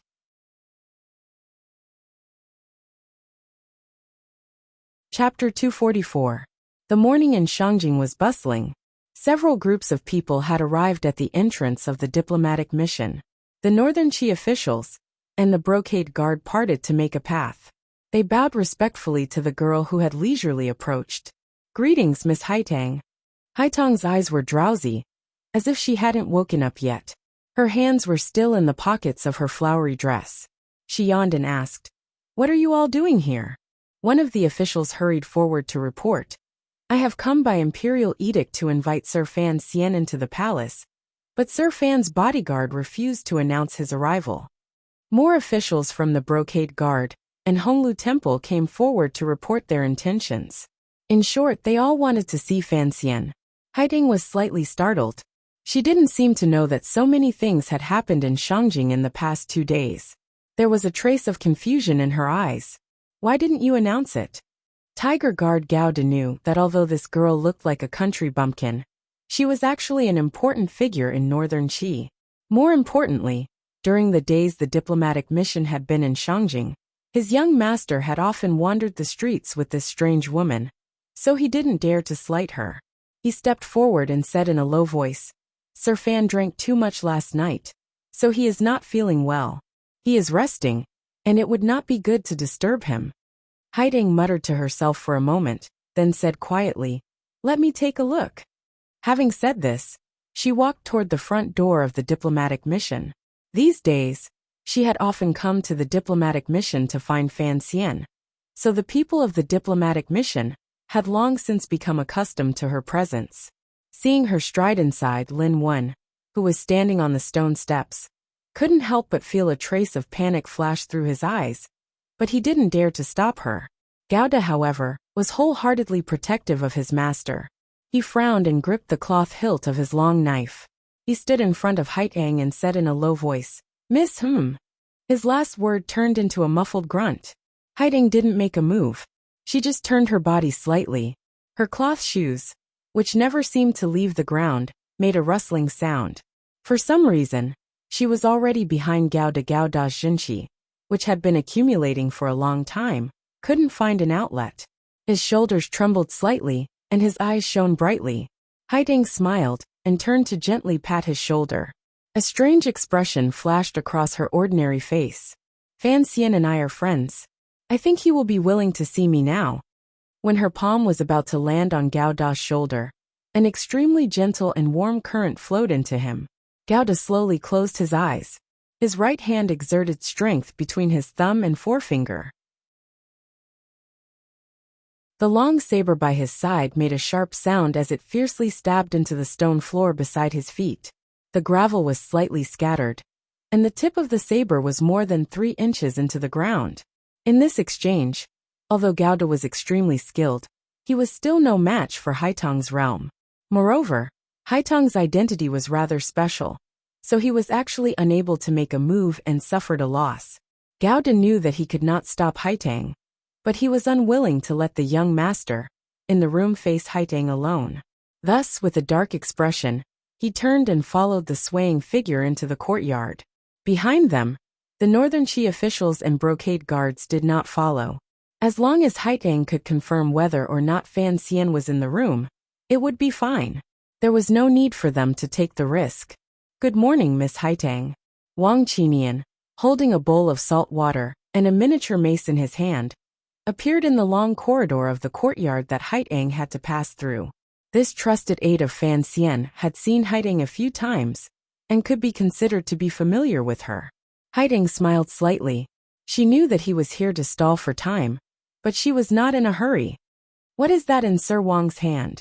Wang Qinian took out the miniature mace from his mouth and extended it in front of Haitang. He laughed and said, My master invented the toothbrush.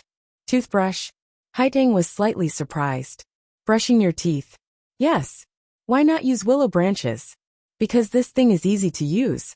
It's soft and the brush is exquisite, Wang Qinian said in an ingratiating manner. Only now did he realize that placing the toothbrush that had come into contact with his foul mouth in front of Haitang was a very disrespectful thing to do. He quickly took it back and repeatedly apologized. Haitang smiled bitterly, shook her head, and walked inside. Wang Qinian tossed the bowl and the utensils to his subordinate and eagerly followed. He was almost 40 years old, and he ran faster than a rabbit. As he walked, he chatted with Haitang. He also said that Fan Xian had drunk too much yesterday and was probably still resting. How about she come back later? Actually, everyone knew that Haitang's sudden appearance in the diplomatic mission this early in the morning could not have been a coincidence. She had to see Fan Xian. In the distance of the corridor, A figure dressed in white was looking at the two of them. Haiding was moved. She turned her head, and a chill filled her eyes. So it is the great scholar Yin. Yin Bingyun could see that this last disciple of Ku, he was not in a good mood. Although he had been released by the brocade guard, he had always carefully hidden himself in the back of the residence, not wanting to provoke the officials and people of northern Qi. Before he had been imprisoned, Haiding had returned to the palace, and he had met her as the great scholar Yin. Meeting Haiding today made him feel a little awkward, and he silently retreated, looking at the tightly shut wooden door in front of her. Haiding frowned and reached out to push it open. She was a young woman, and although everyone knew that she had some friendship with Fan Xian, pushing open the door like this was not very polite. Wang Qinian jumped in fright and tried to block the door. But while his qinggong was excellent, there was a huge gap between him and this woman. A gust of wind blew past, and the wooden door creaked open. A drop of cold sweat dripped from Wang Qinian's forehead. He didn't know if he would make it in time. Haiding looked calmly at the large bed in the room. Suddenly she said, "Sir Wang, you may leave." Wang Qinian did not move. A tired, cold voice came from the room. "Wang Qinian, you may leave." Wang Qinian took a deep breath, and a look of joy appeared in his eyes. He immediately calmed down and bowed. "Yes, Sir Fan." Haiding walked in with light steps, and the wooden door closed behind her. She did not seem surprised, nor was she in a hurry. She took a teapot from the table, poured some cold tea into a cup, and sipped it lightly. Then she sat down on a round stool next to the bed. On the bed, under the brocade quilt, Fan Xian's face was pale, and his eyes were smiling. He looked at the village girl sitting by his bed with great interest. After a moment he said, "Are you going to keep looking like this?" Haiding covered her mouth with her hand and yawned. "If it weren't for the Empress Dowager asking me to take a look, do you think I would be happy to come early in the morning and see your ugly state?" Fan Xian smiled and said, "As for my appearance, although I don't like it very much, I know it has nothing to do with the word ugly." He lowered his head to glance at it and then said, "I believe that she is not ugly." Under the quilt, Fan Xian's robe was pulled open, and in his naked chest was a beautiful woman, with long hair like a black waterfall, drinking with women for a day and a night. Haiding didn't seem to see the woman in his arms and yawned again. "She's not very beautiful. Are you going to keep looking like this?" "It seems to me that Sir Fan has no intention of stopping me from looking," Haiding said with a smile. In the end, it was Fan Xian who became embarrassed. "Excuse me for a moment, so that the woman in my arms can put on her clothes," he calmly said. "You don't have to give me face, but you have to give the woman face. Women, why make things difficult for women?" After the courtesan finished packing, she looked back at Fan Xian with reluctance. The slight resentment, shyness, and charm in her eyes made Fan Xian praise her acting skills. The courtesan bowed to Haiding with a trace of reverence, then pulled up the hem of her dress and walked out of the room, leaving Haiding and Fan Xian alone. Fan Xian was still lying on the bed, his hands behind his head. He didn't care that Haiding had seen his naked upper body. Haiding was a clever person. She didn't pretend to be shy, nor did she scold him. She acted as if the young man on the bed was a block of wood. She directly said, "Do you know what happened in Shangjing these past 2 days?" Fan Xian was startled, but after a moment he laughed. "Forget it. I can't be bothered to waste words with you. Since I'm in Shangjing, how can I not know? Shang Shan who lost a group of subordinates this time, and Shaoan was killed by you. I'm sure your teacher will be very happy. Congratulations, Mississippi." Haiding looked at him calmly, and the pressure in her eyes grew stronger and stronger. But Fan Xian didn't seem to feel it at all. He still smiled. "Yes, I knew this would happen. So in order to avoid suspicion, I had to lock myself up in the diplomatic mission for 2 days. I'm sure you understand." Haiding didn't know whether he was telling the truth or not, but earlier in the courtyard, she had given Fan Xian enough time by taking advantage of Wang Qinian's delay. No one knew why Haiding was willing to do this. Since Fan Xian was in the diplomatic mission, Haiding knew she wouldn't be able to get any more information out of him. This young southern official in front of her, who looked like a beautiful young official, was actually a watertight person. Naturally, she wouldn't be able to catch any clues. She stood up and put her hands in her large pockets. Suddenly, she looked at Fan Xian's naked upper body with interest. Fan Xian stealthily circulated his tyrannical jinqi, and his beautiful face blushed. "Why are you blushing?" Haiding asked with a smile. "You're glowing." Fan Xian suddenly felt an indescribable danger approaching. A day and 2 nights of mental exhaustion caused his face to immediately turn deathly white. "Why are you white again?" Fan Xian took a deep breath and smiled. "The night of spring is bitter."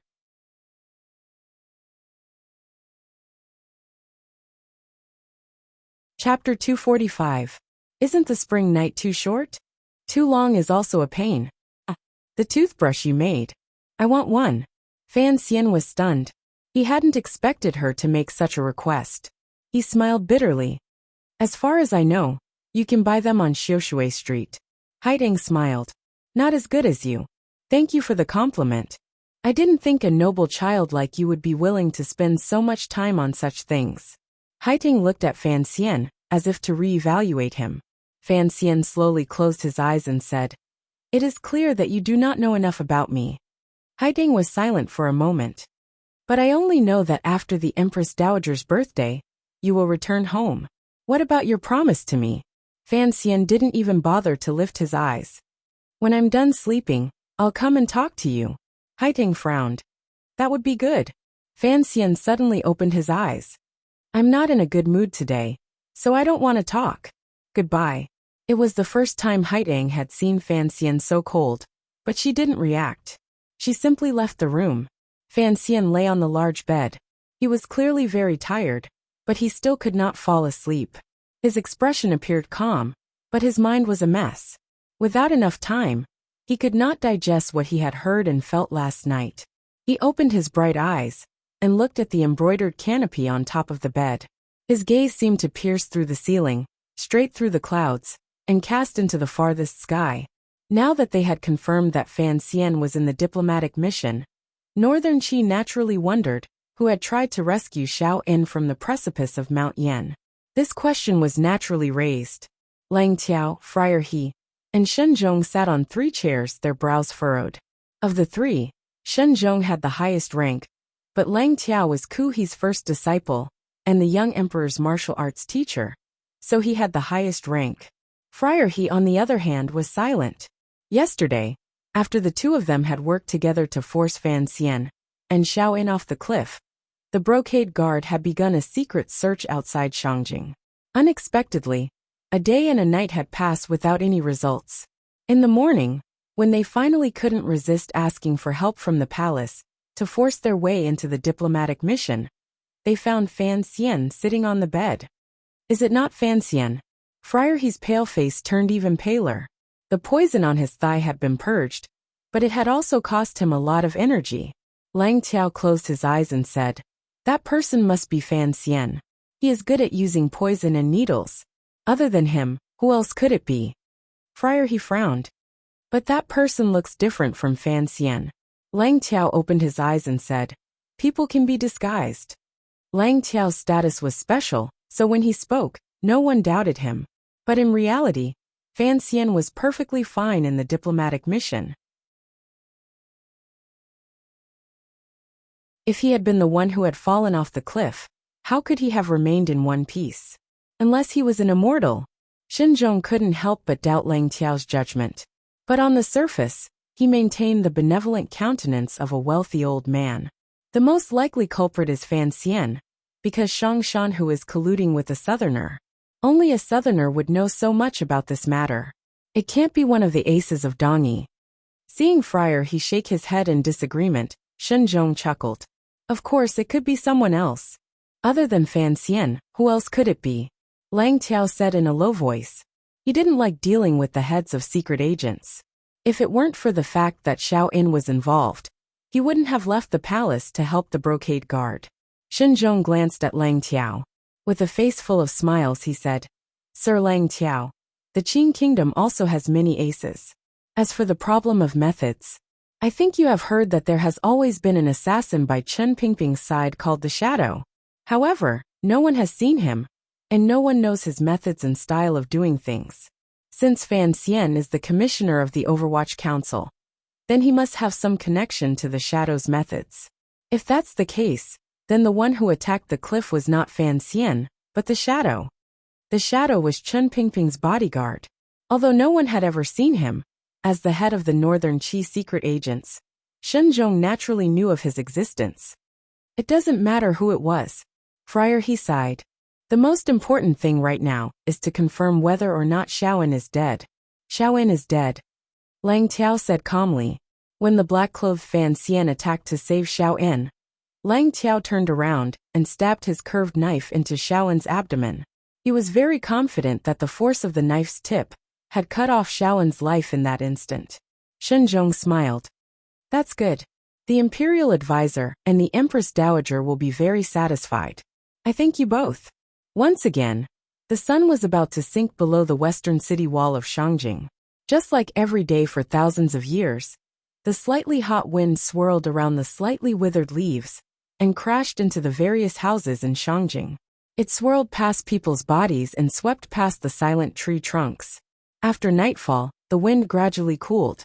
Fan Xian wore an unlined robe and stood next to a tree in the rear courtyard of the diplomatic mission. His eyes narrowed as he watched the first star appear on the horizon. In this weather, he didn't need to wear an unlined robe, but his body was too tired, so he was a little afraid of the cold. He carefully folded the letter in his hand.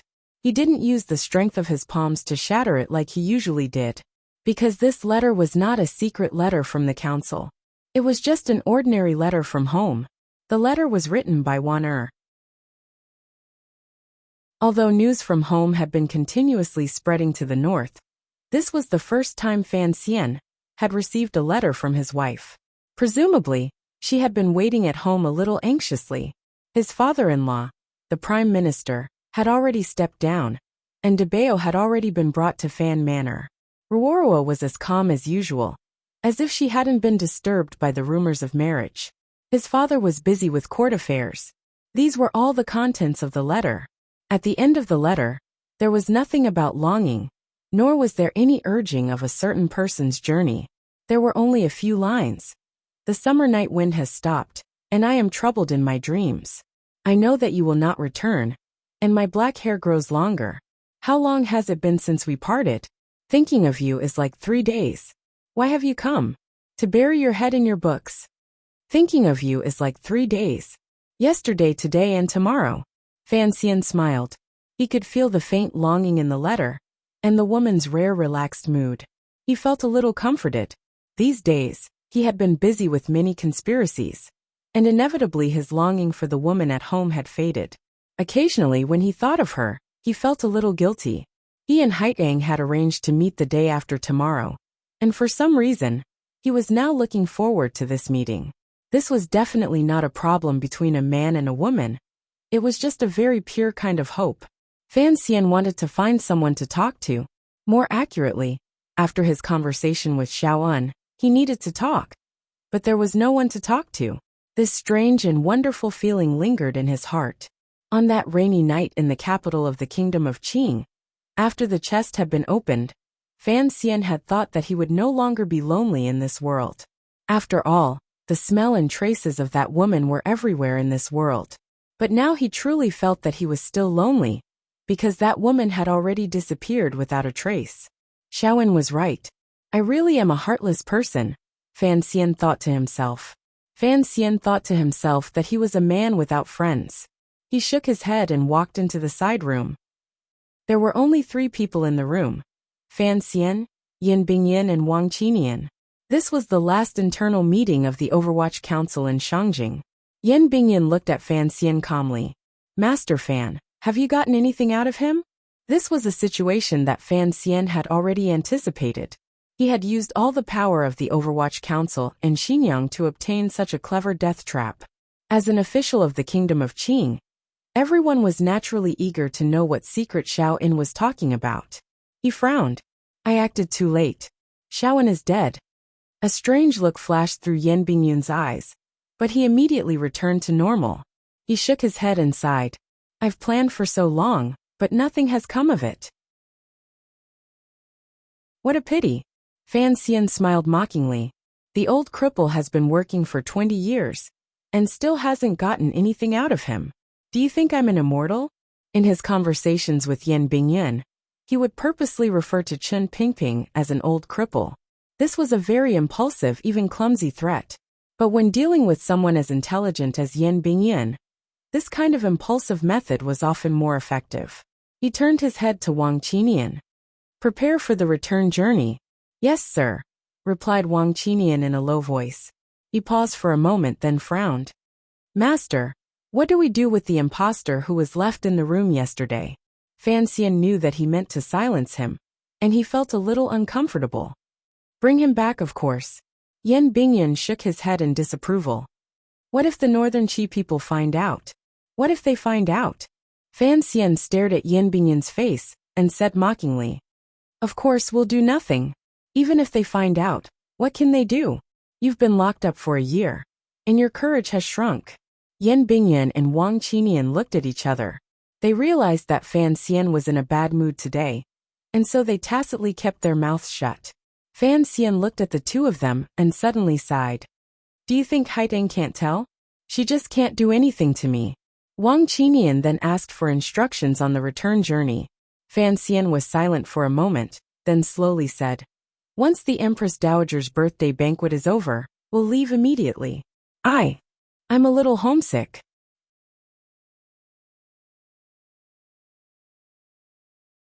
Chapter 246.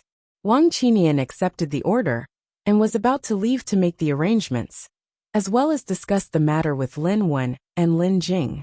After all, the diplomatic mission was to bring along the noble princess. Suddenly, he heard Fan Xian say, The horses we prepared on the way here, Wang Qinian, you must take care of them. Do not cause any trouble for the farmers. Yan Bingyan had not participated in the initial plan, so he did not understand. Wang Qinian looked at Fan Xian. Fan Xian waved his hand, and he pushed open the door and left. Yan Bingyan raised his eyebrows. The three of them made 3 gestures, each with its own meaning. Fan Xian smiled. Why do you have to endure so much in front of me? Yan Bingyan did not smile. He slowly raised the teacup in front of him and took a sip. With the respect of a subordinate, he said, Since the commissioner does not want me to know, no matter how curious I am, there is no need for me to ask. Fan Xian did not think too much about it. This was only the initial plan. Since it has been abandoned, of course I have to clean it up. Then, he used very simple words to explain to Yan Bingyan that when Fan Xian had just entered spring, he had found a young official of the Overwatch Council who looked similar to him in the capital. Then, he had kept him in his boudoir. In the initial plan, this impersonator was supposed to play a role on the journey back from Northern Qi. He was supposed to pretend to be Fan Xian and follow the diplomatic mission south, while the real Fan Xian stayed in Shangjing to take care of matters that needed to be taken care of. You originally planned to stay in Shangjing alone? Yan Bingyan frowned. What matters were you going to take care of? Fan Xian looked at him and said, Chen Pingping wants Xiao En dead, so I plan to stay in Shangjing and kill him, then rush to the border to meet up with the diplomatic mission.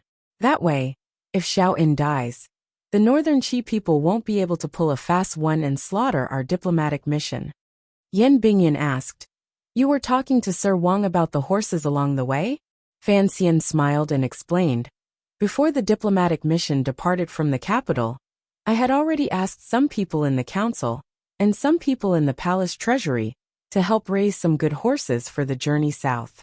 Of course, these horses were all secretly kept in the stable, so they wouldn't alert the Northern Qi officials. After you kill Xiao En in Shangjing, you change horses all the way and rush to the border as fast as you can? Yan Bingyan sneered. Riding alone for 1,000 miles? Is there a problem? Yan Bingyan sighed. This is the real world, not a novel. If we had followed the original plan, and you killed Xiao En, Northern Qi would have closed Shangjing, and the armies of the various provinces would have sealed off the roads leading south. How could you have gotten back south on your own? Fan Xian smiled and said, Back then, Chen Pingping was able to bring so many people back to the south. Why can't I do it alone? You might have been brave, but the plan was stupid. Yan Bingyan shook his head. You are the commissioner of the council, and you should value your life. And in this plan, even if Northern Qi relaxed their guard because of the diplomatic mission's departure, you couldn't have assassinated Xiao In and Shangjing, where there were so many hidden dragons and crouching tigers. Fan Xian naturally wouldn't tell this man about the anti-sniper rifle. After all, Wu Zhu was missing, the chest was missing, the eldest princess was in cahoots with Shang Shanhu, and little Xian had reaped the rewards. Things had changed again and again, and the plan had become what it was now. Tomorrow was the day after tomorrow. Of course this was nonsense. Shangjing's beautiful Yichuan River was lush with green trees. Occasionally, egrets flew up from the north. This was already upstream of the river, close to the royal palace, so it was strictly guarded. The common people of Shangjing had no way to set foot on these cobblestone paths. Fan Xian and Haiting walked side by side on the riverbank, talking nonsense here and there. He didn't feel depressed, and his mood, which had been gloomy for the past few days, seemed to have improved greatly in the company of the village girl. Strangely enough, Haiting wasn't very pretty, and her grace wasn't very charming. She had the air of a village girl, but this feeling made Fan Xian feel at ease. After a few words of nonsense, the conversation immediately turned to business. Haiting frowned slightly. The Empress Dowager still hasn't relented. Can you think of any way? Fan Xian sighed. Your emperor wants to marry a wife, and yet he wants my help. He suddenly looked at Haitang, his calm eyes containing a trace of displeasure. Since you are Sea Lily's good friend, of course you know some things. Don't you think that asking for my help would make her feel uncomfortable? Haitang's hands were in her pockets, and her feet were dragging on the bluestone ground by the riverbank. Her eyes were calm as she looked at the drooping willow tree in front of them. If you could do what Sea Lily wanted, then she wouldn't have come to Shangjing. Since you are a heartless person, why be so pretentious? I think her entering the palace is something you want to see. After all, from now on, even if you are far away in the south, you will have someone to talk to in the palace of Northern Qi.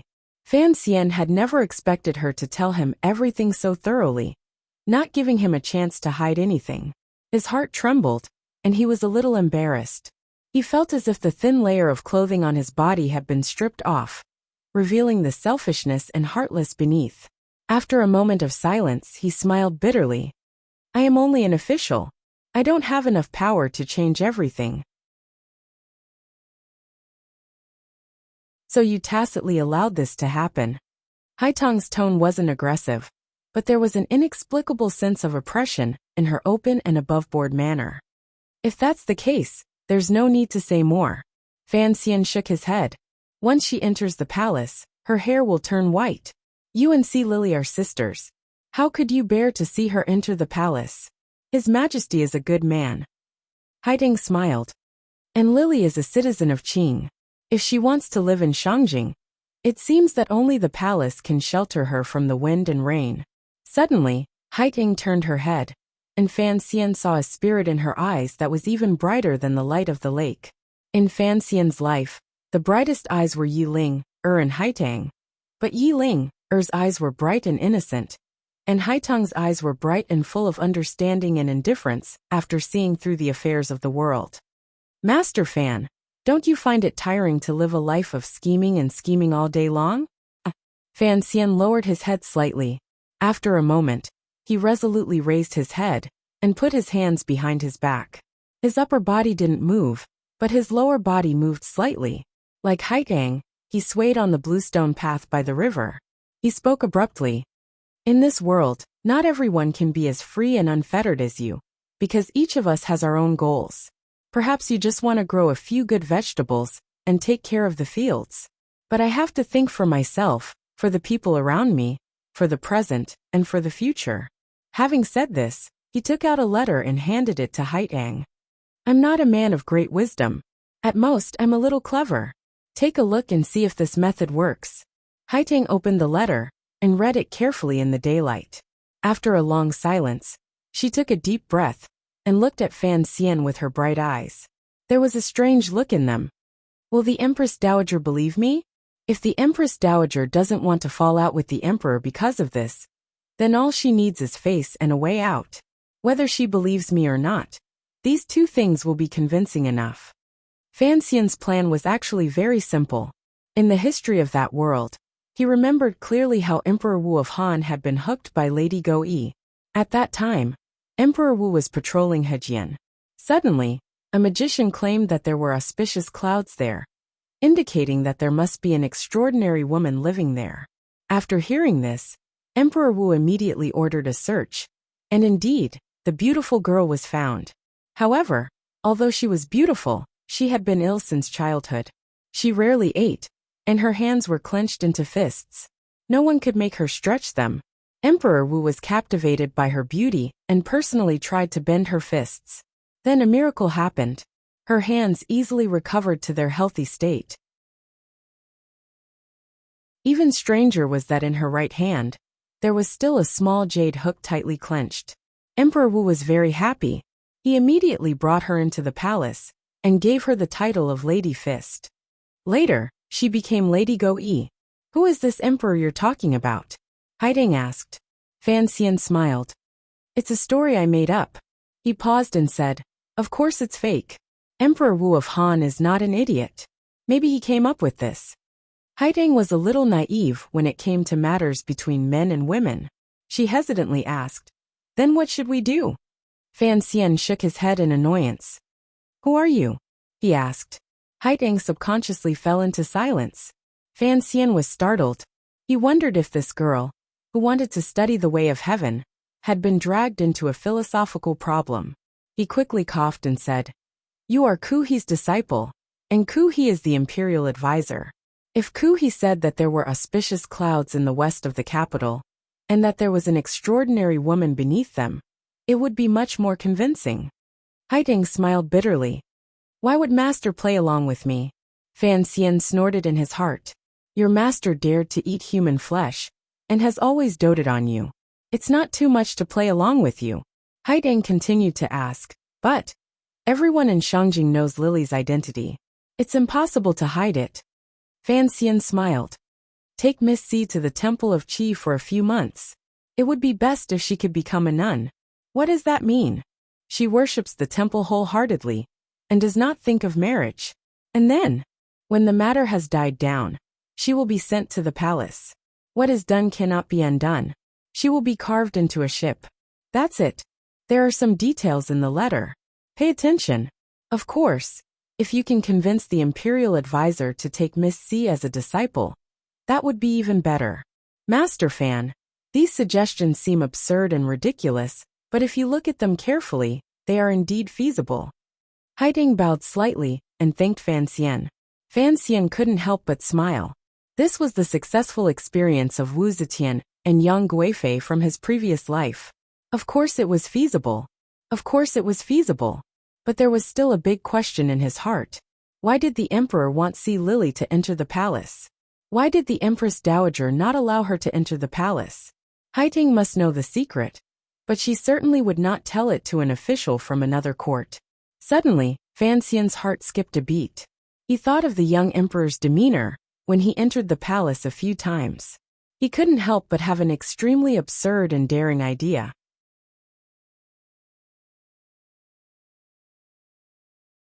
Chapter 247. Naturally, Fan Xian would not tell the girl beside him what he was thinking. He just unconsciously sucked in a breath of cold air, as if he had a toothache. Haiding glanced at him and said nothing. She continued to walk along the Yuchuan River. After walking for a short while, she came to the outskirts of a small garden. The bamboo fence was the door. The well was at the side of the courtyard, and the stone table was under the shade of the west. Yellow, mottled chicks were silently making a fortune from rice. This was of course where Haiding grew vegetables. Fan Xian shook his head helplessly. People can't be compared to each other. To be honest, Miss has always put on an act of being close to nature. But compared to the stinking pigsty in the village, this elegant place, only now do I know that planting vegetables and raising chickens also need to pay attention to the realm. These words were clear praise, but they were actually derogatory. Haiding only smiled and said, "Do you think I'm happy to stay in Shangjing? But my teacher has orders, and the palace has a request, so I can only ask for a quiet garden nearby. Fan Xian laughed. I'm afraid that Shen Zhong and the others plotted this garden for you to grow vegetables.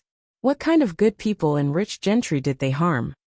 Haiding said, that is what I do not know and cannot control. She spoke indifferently, and Fan Xian also listened indifferently. This was one of the things he admired about Haitang. As a transcendent figure in northern Qi, she did not forcefully pretend to be a fairy. She was not sour, not impatient, not deliberately indifferent. She just followed her heart, which was good. Before the Empress Dowager's birthday banquet, there was a rare moment of leisure. Fan Xian temporarily cast aside the gloomy mood of these days. He rolled up his sleeves and rolled up his trousers. He took out some tools from behind the grindstone and began to help Haitang turn the soil. After the delicate yellow soil was turned, he scooped up a bowl of millet. Like a greedy dragon king, he stingily scattered it on the ground bit by bit, making the chicks squeak and follow his footsteps as they ran around the little courtyard. Haitang crouched down to tidy up the branches and leaves of the fruits. She smiled as she watched Fan Xian play. Her gaze would occasionally land on his left leg. Halfway through, Fan Xian was tired and a little hot. He picked up a bucket of water from the well and stuck his head in to drink a few mouthfuls. Just as he was about to touch the surface of the water, he glanced at Haitang out of the corner of his eye. He found that the girl was very skilled at tending to the vegetable beds. She must have done this often these past few years. Fan Xian had never done farming since he was in Danzhou. Holding a hoe in his hand was not as comfortable as holding a dagger. When he was watering, it was not as refreshing as it was when he sprinkled poison. Clumsily, in the end, he was reduced to a spectator. Even so, he was so tired that his forehead was covered in sweat, and steam rose from his head. As the sun rose higher into the sky, Haitang moved 2 reclining chairs and placed them under the trellis. Hanging on the trellis was some kind of melon or fruit. The leaves were huge and glossy green, blocking out all the sunlight. Fan Xian let out a breath of hot air and sat down on the reclining chair. He bluntly accepted the herbal tea Haitang handed him, drank a few mouthfuls, and then fell back down, causing the chair to creak. He closed his eyes and began to take an afternoon nap, relaxing as if he were in his own home. Haitang looked at him and smiled. She pulled off the flower scarf on her head and wiped the sweat from her forehead, then lay down as well. 2 bamboo chairs and a green canopy, a cool breeze and 2 idle people. After some time, Haitang suddenly broke the silence. You really are a strange person. You are also a strange person. Fan Xian's eyes were still closed. At least, up until now, I have not been able to see through you. As the two spoke, they had already dropped the honorifics of Sir Fan and Sir. Haitang felt a little more comfortable. She smiled. Why must you see through someone? And what do you mean by see through?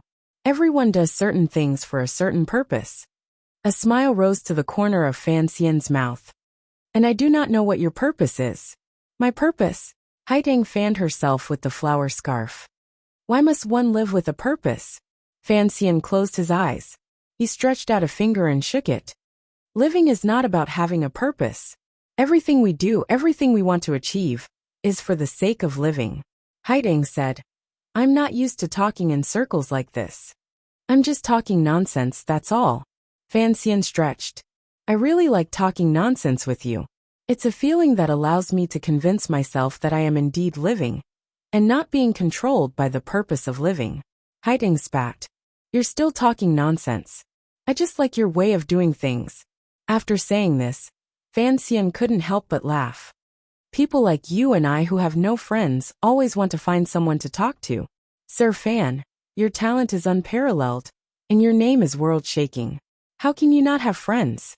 For some reason, Haitang returned to calling him Sir. Fan Xian fell silent. After a while he said, I truly have no friends. And you are a proud son of Northern Qi. You and I are in opposing camps, but I feel that I can treat you as a friend. After all, when I was in Northern Qi, you couldn't have killed me. Haitang glanced at him out of the corner of her eye. This official from the south was so pretty that he was indeed a bit of a bastard. Sir, you are of noble birth.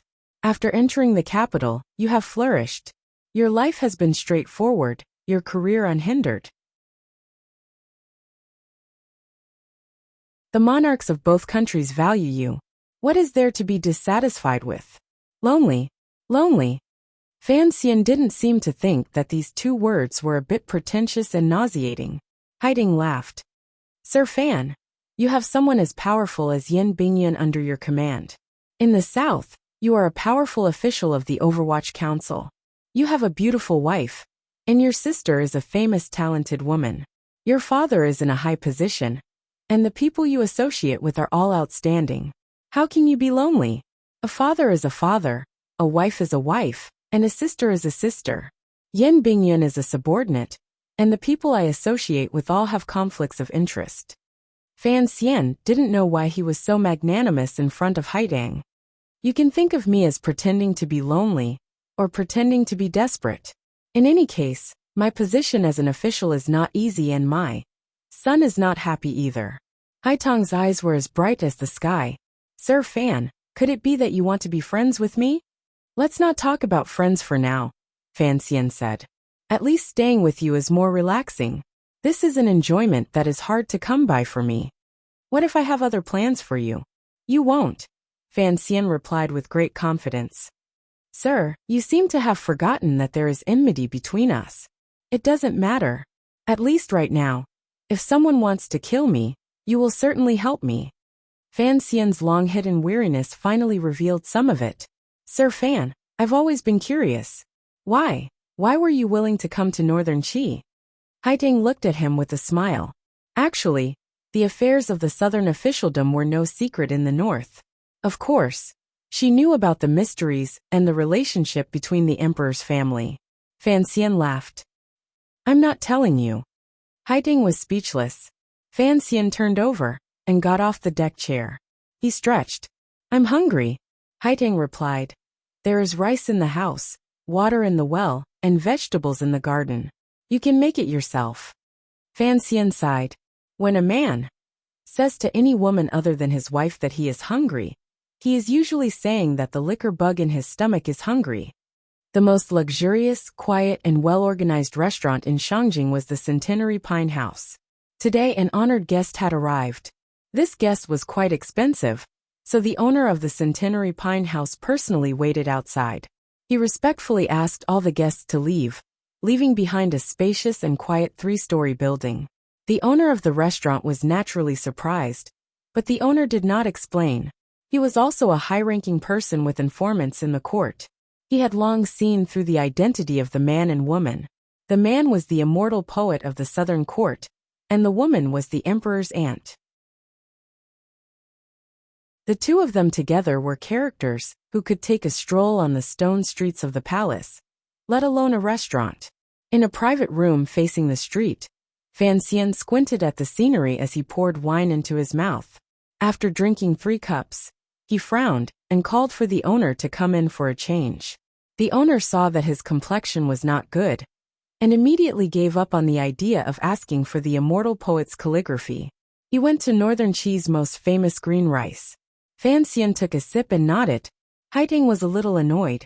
Before it was Wuliangye, the best liquor in the world. Is Master Fan not satisfied? I do like to drink strong liquor. Fan Xian turned his head to look at her.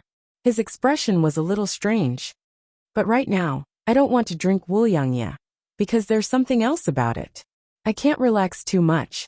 Wuliangye had the taste of Qingyu Hall, the taste of Yi, and the taste of Fan Xian. He didn't like it today. Haiding fell silent again. She just watched Fan Xian drink. Her eyes grew brighter and brighter, as if she was enjoying something very interesting.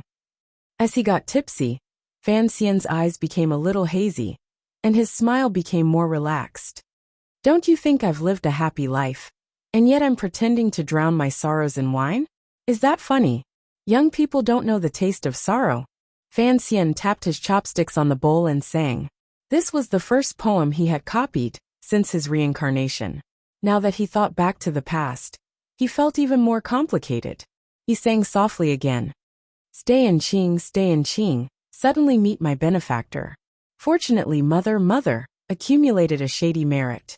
Advise life, help the needy and help the poor. Don't be like my evil uncle and treacherous brother, who love money and forget his own flesh and blood. It is multiplication, division, addition and subtraction, above the firmament. This was the verdict of Sister Qiao in Dream of the Red Chamber. Leave Yu Qing. Haitong's eyes shone even brighter. Fan Xian let out a long sigh. He raised his cup and drained it in one gulp. Miss Haitang, don't mind me. Just let me get drunk. Why should I get drunk? There were many reasons why a man wanted to drink. The most adequate reason was that he was depressed and under pressure. On this trip to northern Qi, Fan Xian had obtained the secret of the temple, forged the friendship between the two countries, and successfully gathered the spy network in the north. No matter how one looked at it, it was a beautiful spring day. Why was he so gloomy? Where did that pressure come from? It was actually very simple. He was gloomy because he had nowhere to go. Fan Xian had told Xiao In in the cave that he was a passerby in this world, and so he had always viewed this world as a tourist.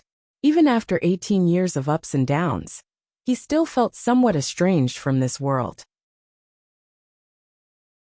If there was no Wanner, if there was no sister, if there was no Wu Zhu, Fan Xian would have wanted nothing more than to be free and go to the world to enjoy himself.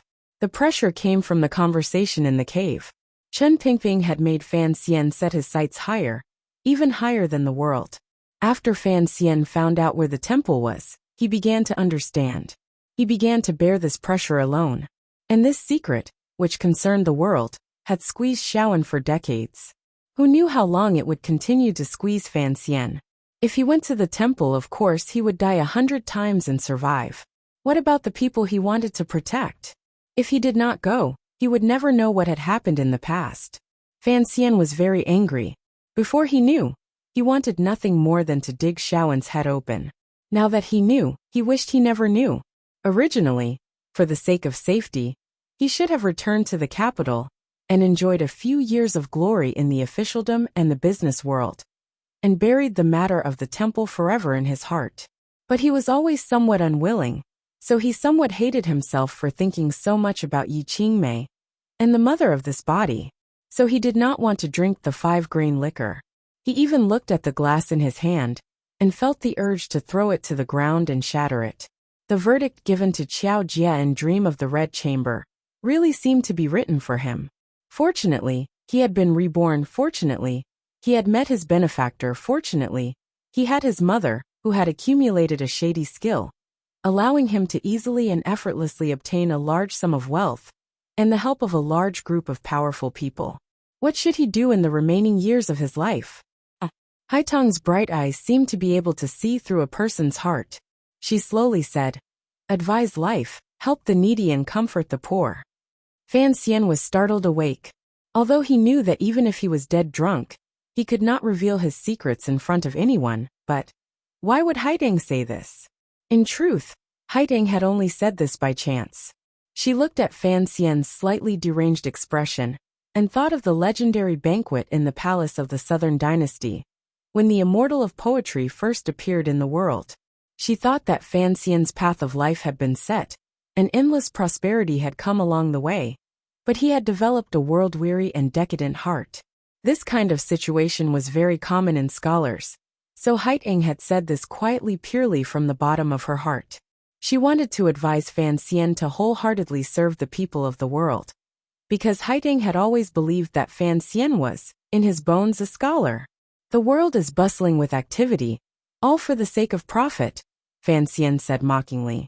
Miss Haitang cultivates the way of the gods. She is close to nature and cherishes the people, but she does not know that they only want profit. I have no ambition to open up new territories, and I also want the people of the world to live a bit more comfortably. But that must be me first. But to let the people live a bit more comfortably, I must hold power in my hands. But in the court of this world, if you want to hold a high position, how can you live comfortably?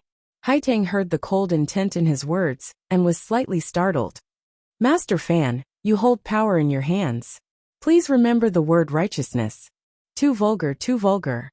Fan Xian knocked his chopsticks against the ground, but the porcelain bowl did not shatter. How many people are different from animals? Haitang continued to frown. Only righteousness is in the ears of the people. Although Master Fan and I live in different countries, the people of the world, whether the people of the kingdom of Qing or the people of the kingdom of Qi, are all unique creatures. If you still have any reverence for the word righteousness, I hope that after you return to your country, you will do your best to stop the world from fighting again. Stopping the world from fighting. This was Haitong's goal, the goal that Fan Xian had always guessed. It was a very large memorial archway. If someone else had said it, they would have found it disgusting. But coming from Haitang, it seemed very natural and easy to believe. Fan Xian laughed mockingly. Then Shaoan is not a living creature? Haitang said. Killing one Shaoan can save tens of thousands of people. Why not? If Shaoan escaped from prison and joined forces with Shang Shanhu and his son, his imperial power would soar. Then he would spit out the secret of the temple. With the ambitions of the young emperor of northern Qi, the world would probably be plunged into the fires of war in a few years. So what she said made some sense. Fan Xian had no awareness of a politician or a moralist. He laughed coldly. If 100 people have to die, kill 49 and live 51. Will you kill them or not? Haitang was silent for a long time. So you and I are both heartless. Fan Xian suddenly did not want to talk about such uninteresting topics, and rather stiffly changed the subject. How different are humans from animals? Good at pretending. Haitang raised her head in surprise. Fan Xian said, My martial cultivation is not as good as yours, but if we were to fight to the death, you might not be able to kill me so easily. Haitang nodded. Fan Xian drank a cup of wine and looked into her eyes. Why? He said quietly. Because I am good at using all the tools I have. In martial cultivation, the most important thing is to cultivate the heart. The power of external objects cannot be relied on for long. Haitang replied quietly. Fan Xian shook his head. Those who value righteousness do not necessarily use it to their fullest potential. Those who seek profit do not necessarily lack righteousness. Righteousness is great profit. As long as the goal is correct, why care about the means? After saying this, Fan Xian was stunned. This small talk was meant to divert the topic, but it had inadvertently touched upon his own heart. It was like a ray of light had suddenly struck his heart, and he immediately understood what his true feelings were. A heartless person? Perhaps he was a sentimental person at heart. All his life, he had always said that he wanted to live well, but he never knew how to live well. Today he finally had a chance. At this moment his heart was sober, but his eyes were strong with alcohol. He stared at Haitang and slowly said 2 words. Thank you. Haitang was at a complete disadvantage in terms of words today, but it was not like he shy ran. Hearing the word thank you, she felt a little lost in her heart.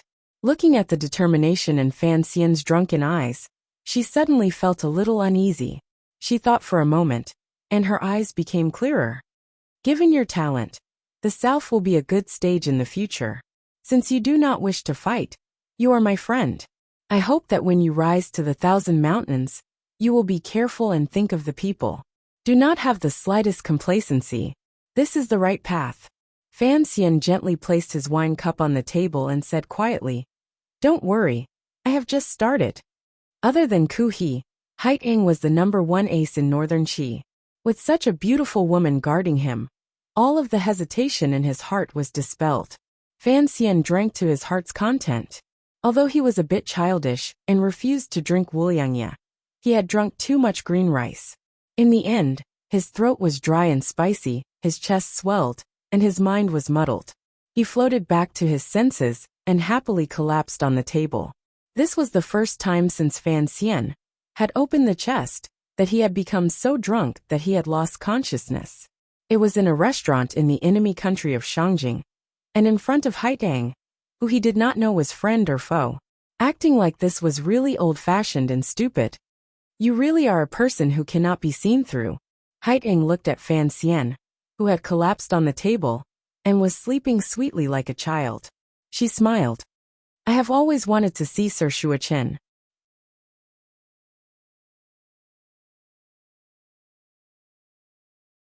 Chapter 248. Fan Xian's head hurt a little. A pair of warm and soft hands reached out and gently rubbed his temples.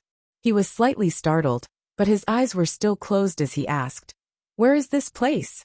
Perhaps it was because he had drunk too much, but his voice sounded dry. He felt the hands on his temples leave his hands, and a moment later, a cup was carefully brought to his lips. He tasted it, and found it was honey of the right thickness, perfect for dispelling alcohol. He couldn't help but smile. He believed that Haitang wouldn't poison him, because that wouldn't do her any good. Just as he was thinking about this, he suddenly smelled a faint fragrance around him. This fragrance was extremely elegant, but it caused ripples in his heart. A wave of heat rose from his lower abdomen, directly messing up his mind. The fragrance drew closer, softly resting against the back of his head. The enchanting collision of bodies made the fire in Fan Xian's heart unbearable. Fan Xian abruptly opened his eyes. There was a lingering desire in the serenity in his eyes. Looking at the pair of white jade wrists in front of him, and the light green sleeves, he said, "Lily?" Lily turned around. Her body went limp, and she fell into his arms. Her eyes gazed at him weakly. There was a glimmer of hope, and a trace of hidden bitterness. The two of them had been traveling north, and the only thing they hadn't broken through was that layer of paper. Fan Xian smelled the familiar scent of a woman, and he couldn't help but be absent-minded. After he came to Shangjing, he had only seen her once in the temple. He had already decided not to have too much of a relationship with this woman. But now that when you had thrown herself into his arms, that familiar and soft touch kept rubbing against his chest and abdomen. He had just been drinking with Haitang, and now he was being intimate with Lily. Of course, Fan Xian understood what was going on, but he didn't quite understand. It's not that I don't understand, but the world changes quickly. In the early summer of Shangjing, when there was no wind, it would be hot and stuffy. When there was no rain, there would be dust. It really couldn't be called a good time. Fortunately, it was already late. A light night breeze swept past, freeing the little temple from the scorching heat of the day. Sparse branches hung from the eaves of the temple, and a large, round moon was reflected in the distant but also very close background of the night sky. Fan Xian fastened his belt and ran out of the room like a perverted thief. His handsome face was filled with disbelief and absurdity. At the entrance of the temple, he suddenly turned around and looked at the woman sitting on the full moon on top of the temple. He cursed, "You're the same as your master, you're both crazy." Fan Xian had always liked to disguise himself. He was shy, sweet, and naive. Although no one believed him, he was still pure. But today he had encountered of such absurdity. He was shocked and angry, and he finally opened his mouth to curse. Haitang squatted on the roof like a nanny watching over children in love. She did not tie the floral scarf on her head, but around her neck. She looked like a captain from another world. She did not seem to think that Fan Xian would wake up so quickly. Her face was full of surprise, but a faint shyness and a smile flashed through her eyes. A moment later she said quietly, "So fast." After Fan Xian's anger, he was immediately dumbfounded. What kind of woman was she?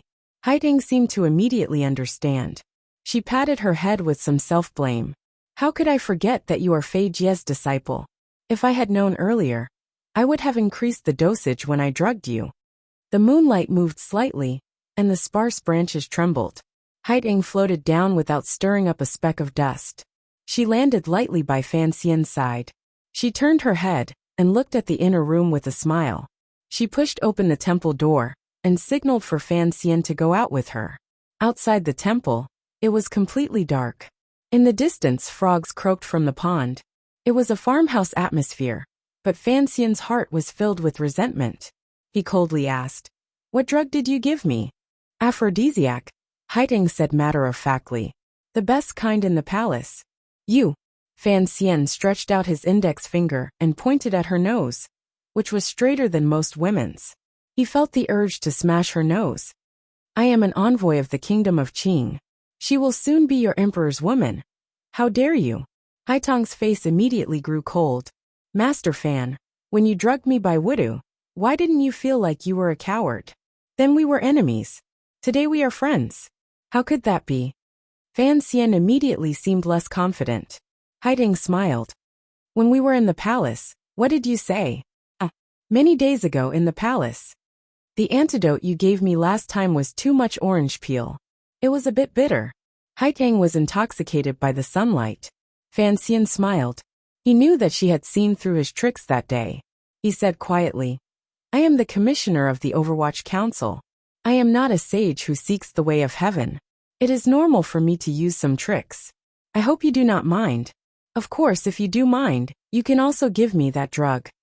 These words were a bit frivolous, but Haitang did not blush like other women.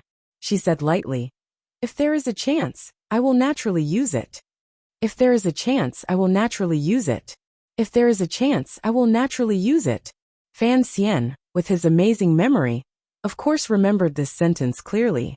He did not expect that as a woman, she would actually use it. He could not help but snort coldly. He was angry, but there was nothing he could do. He had let someone else drug him, and someone else had drugged him at his request. It seemed that there was nothing he could say. And so, Fan Xian raised his head to look at the moon, and lowered his head to hate the woman. I am not a sage. I am just a petty woman who holds a grudge. Haitang laughed. She was very much a woman. It should not be Sea Lily. You are her sister. Fan Xian looked at Haitang coldly. You know what this means. Lily likes you. Haitang smiled.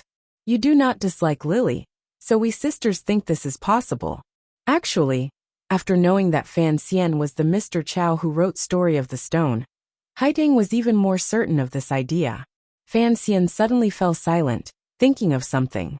After a while, he suddenly looked at Haitang and said, Actually, since you drugged me with an aphrodisiac, although you are indeed not a beauty, I can still reluctantly sacrifice myself.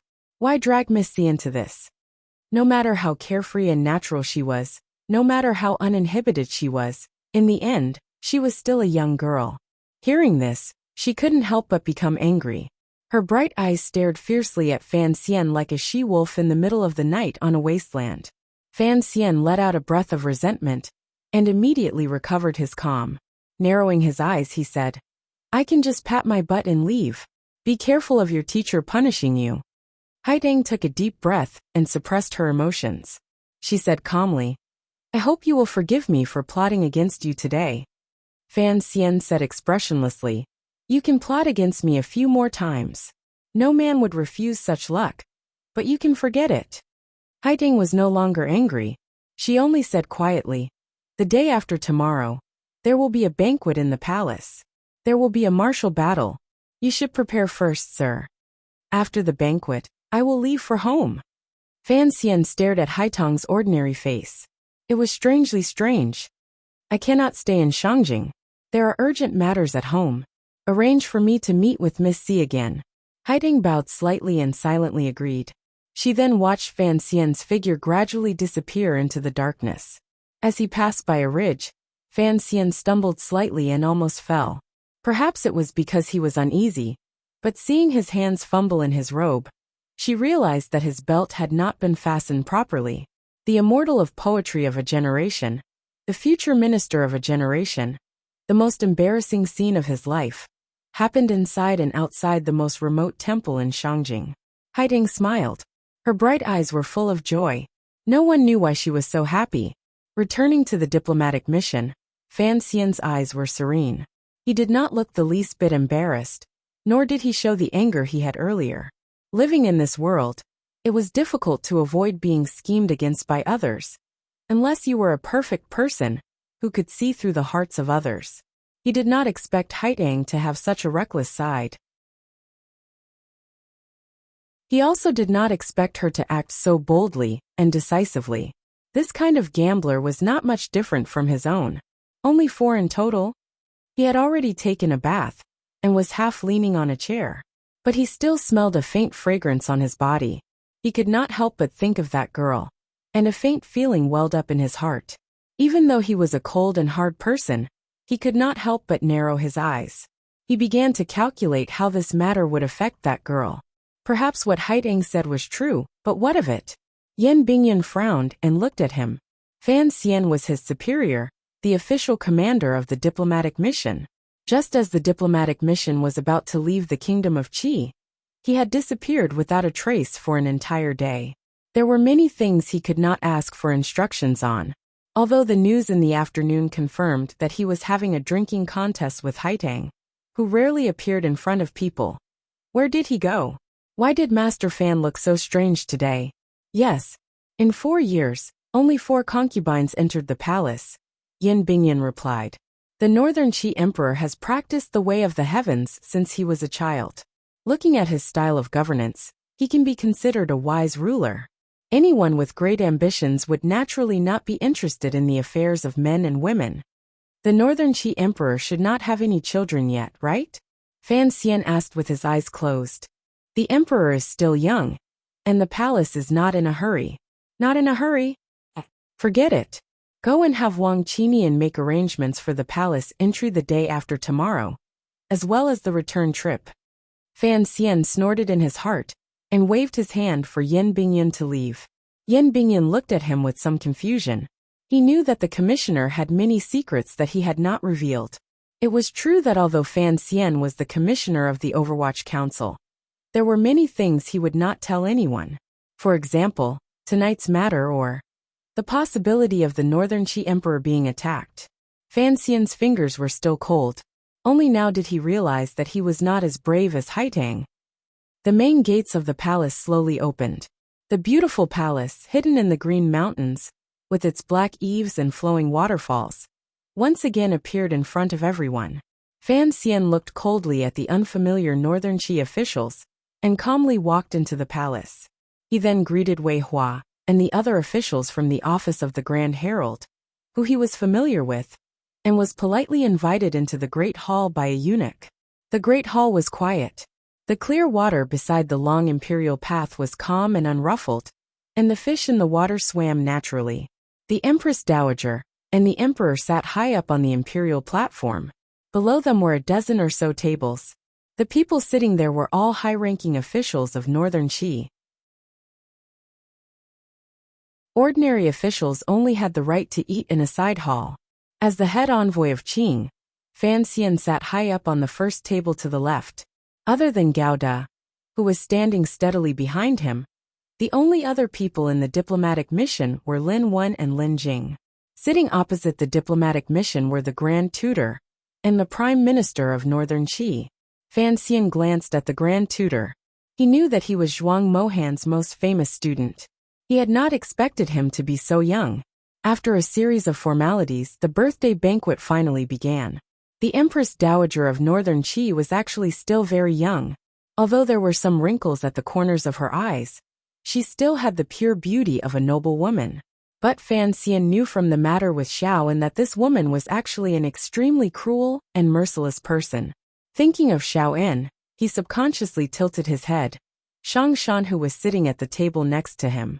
It was a pity that when he entered the hall, he had not had the opportunity to clearly see the elegance of the foremost general of Northern Qi. The Empress Dowager raised her wine cup and said something.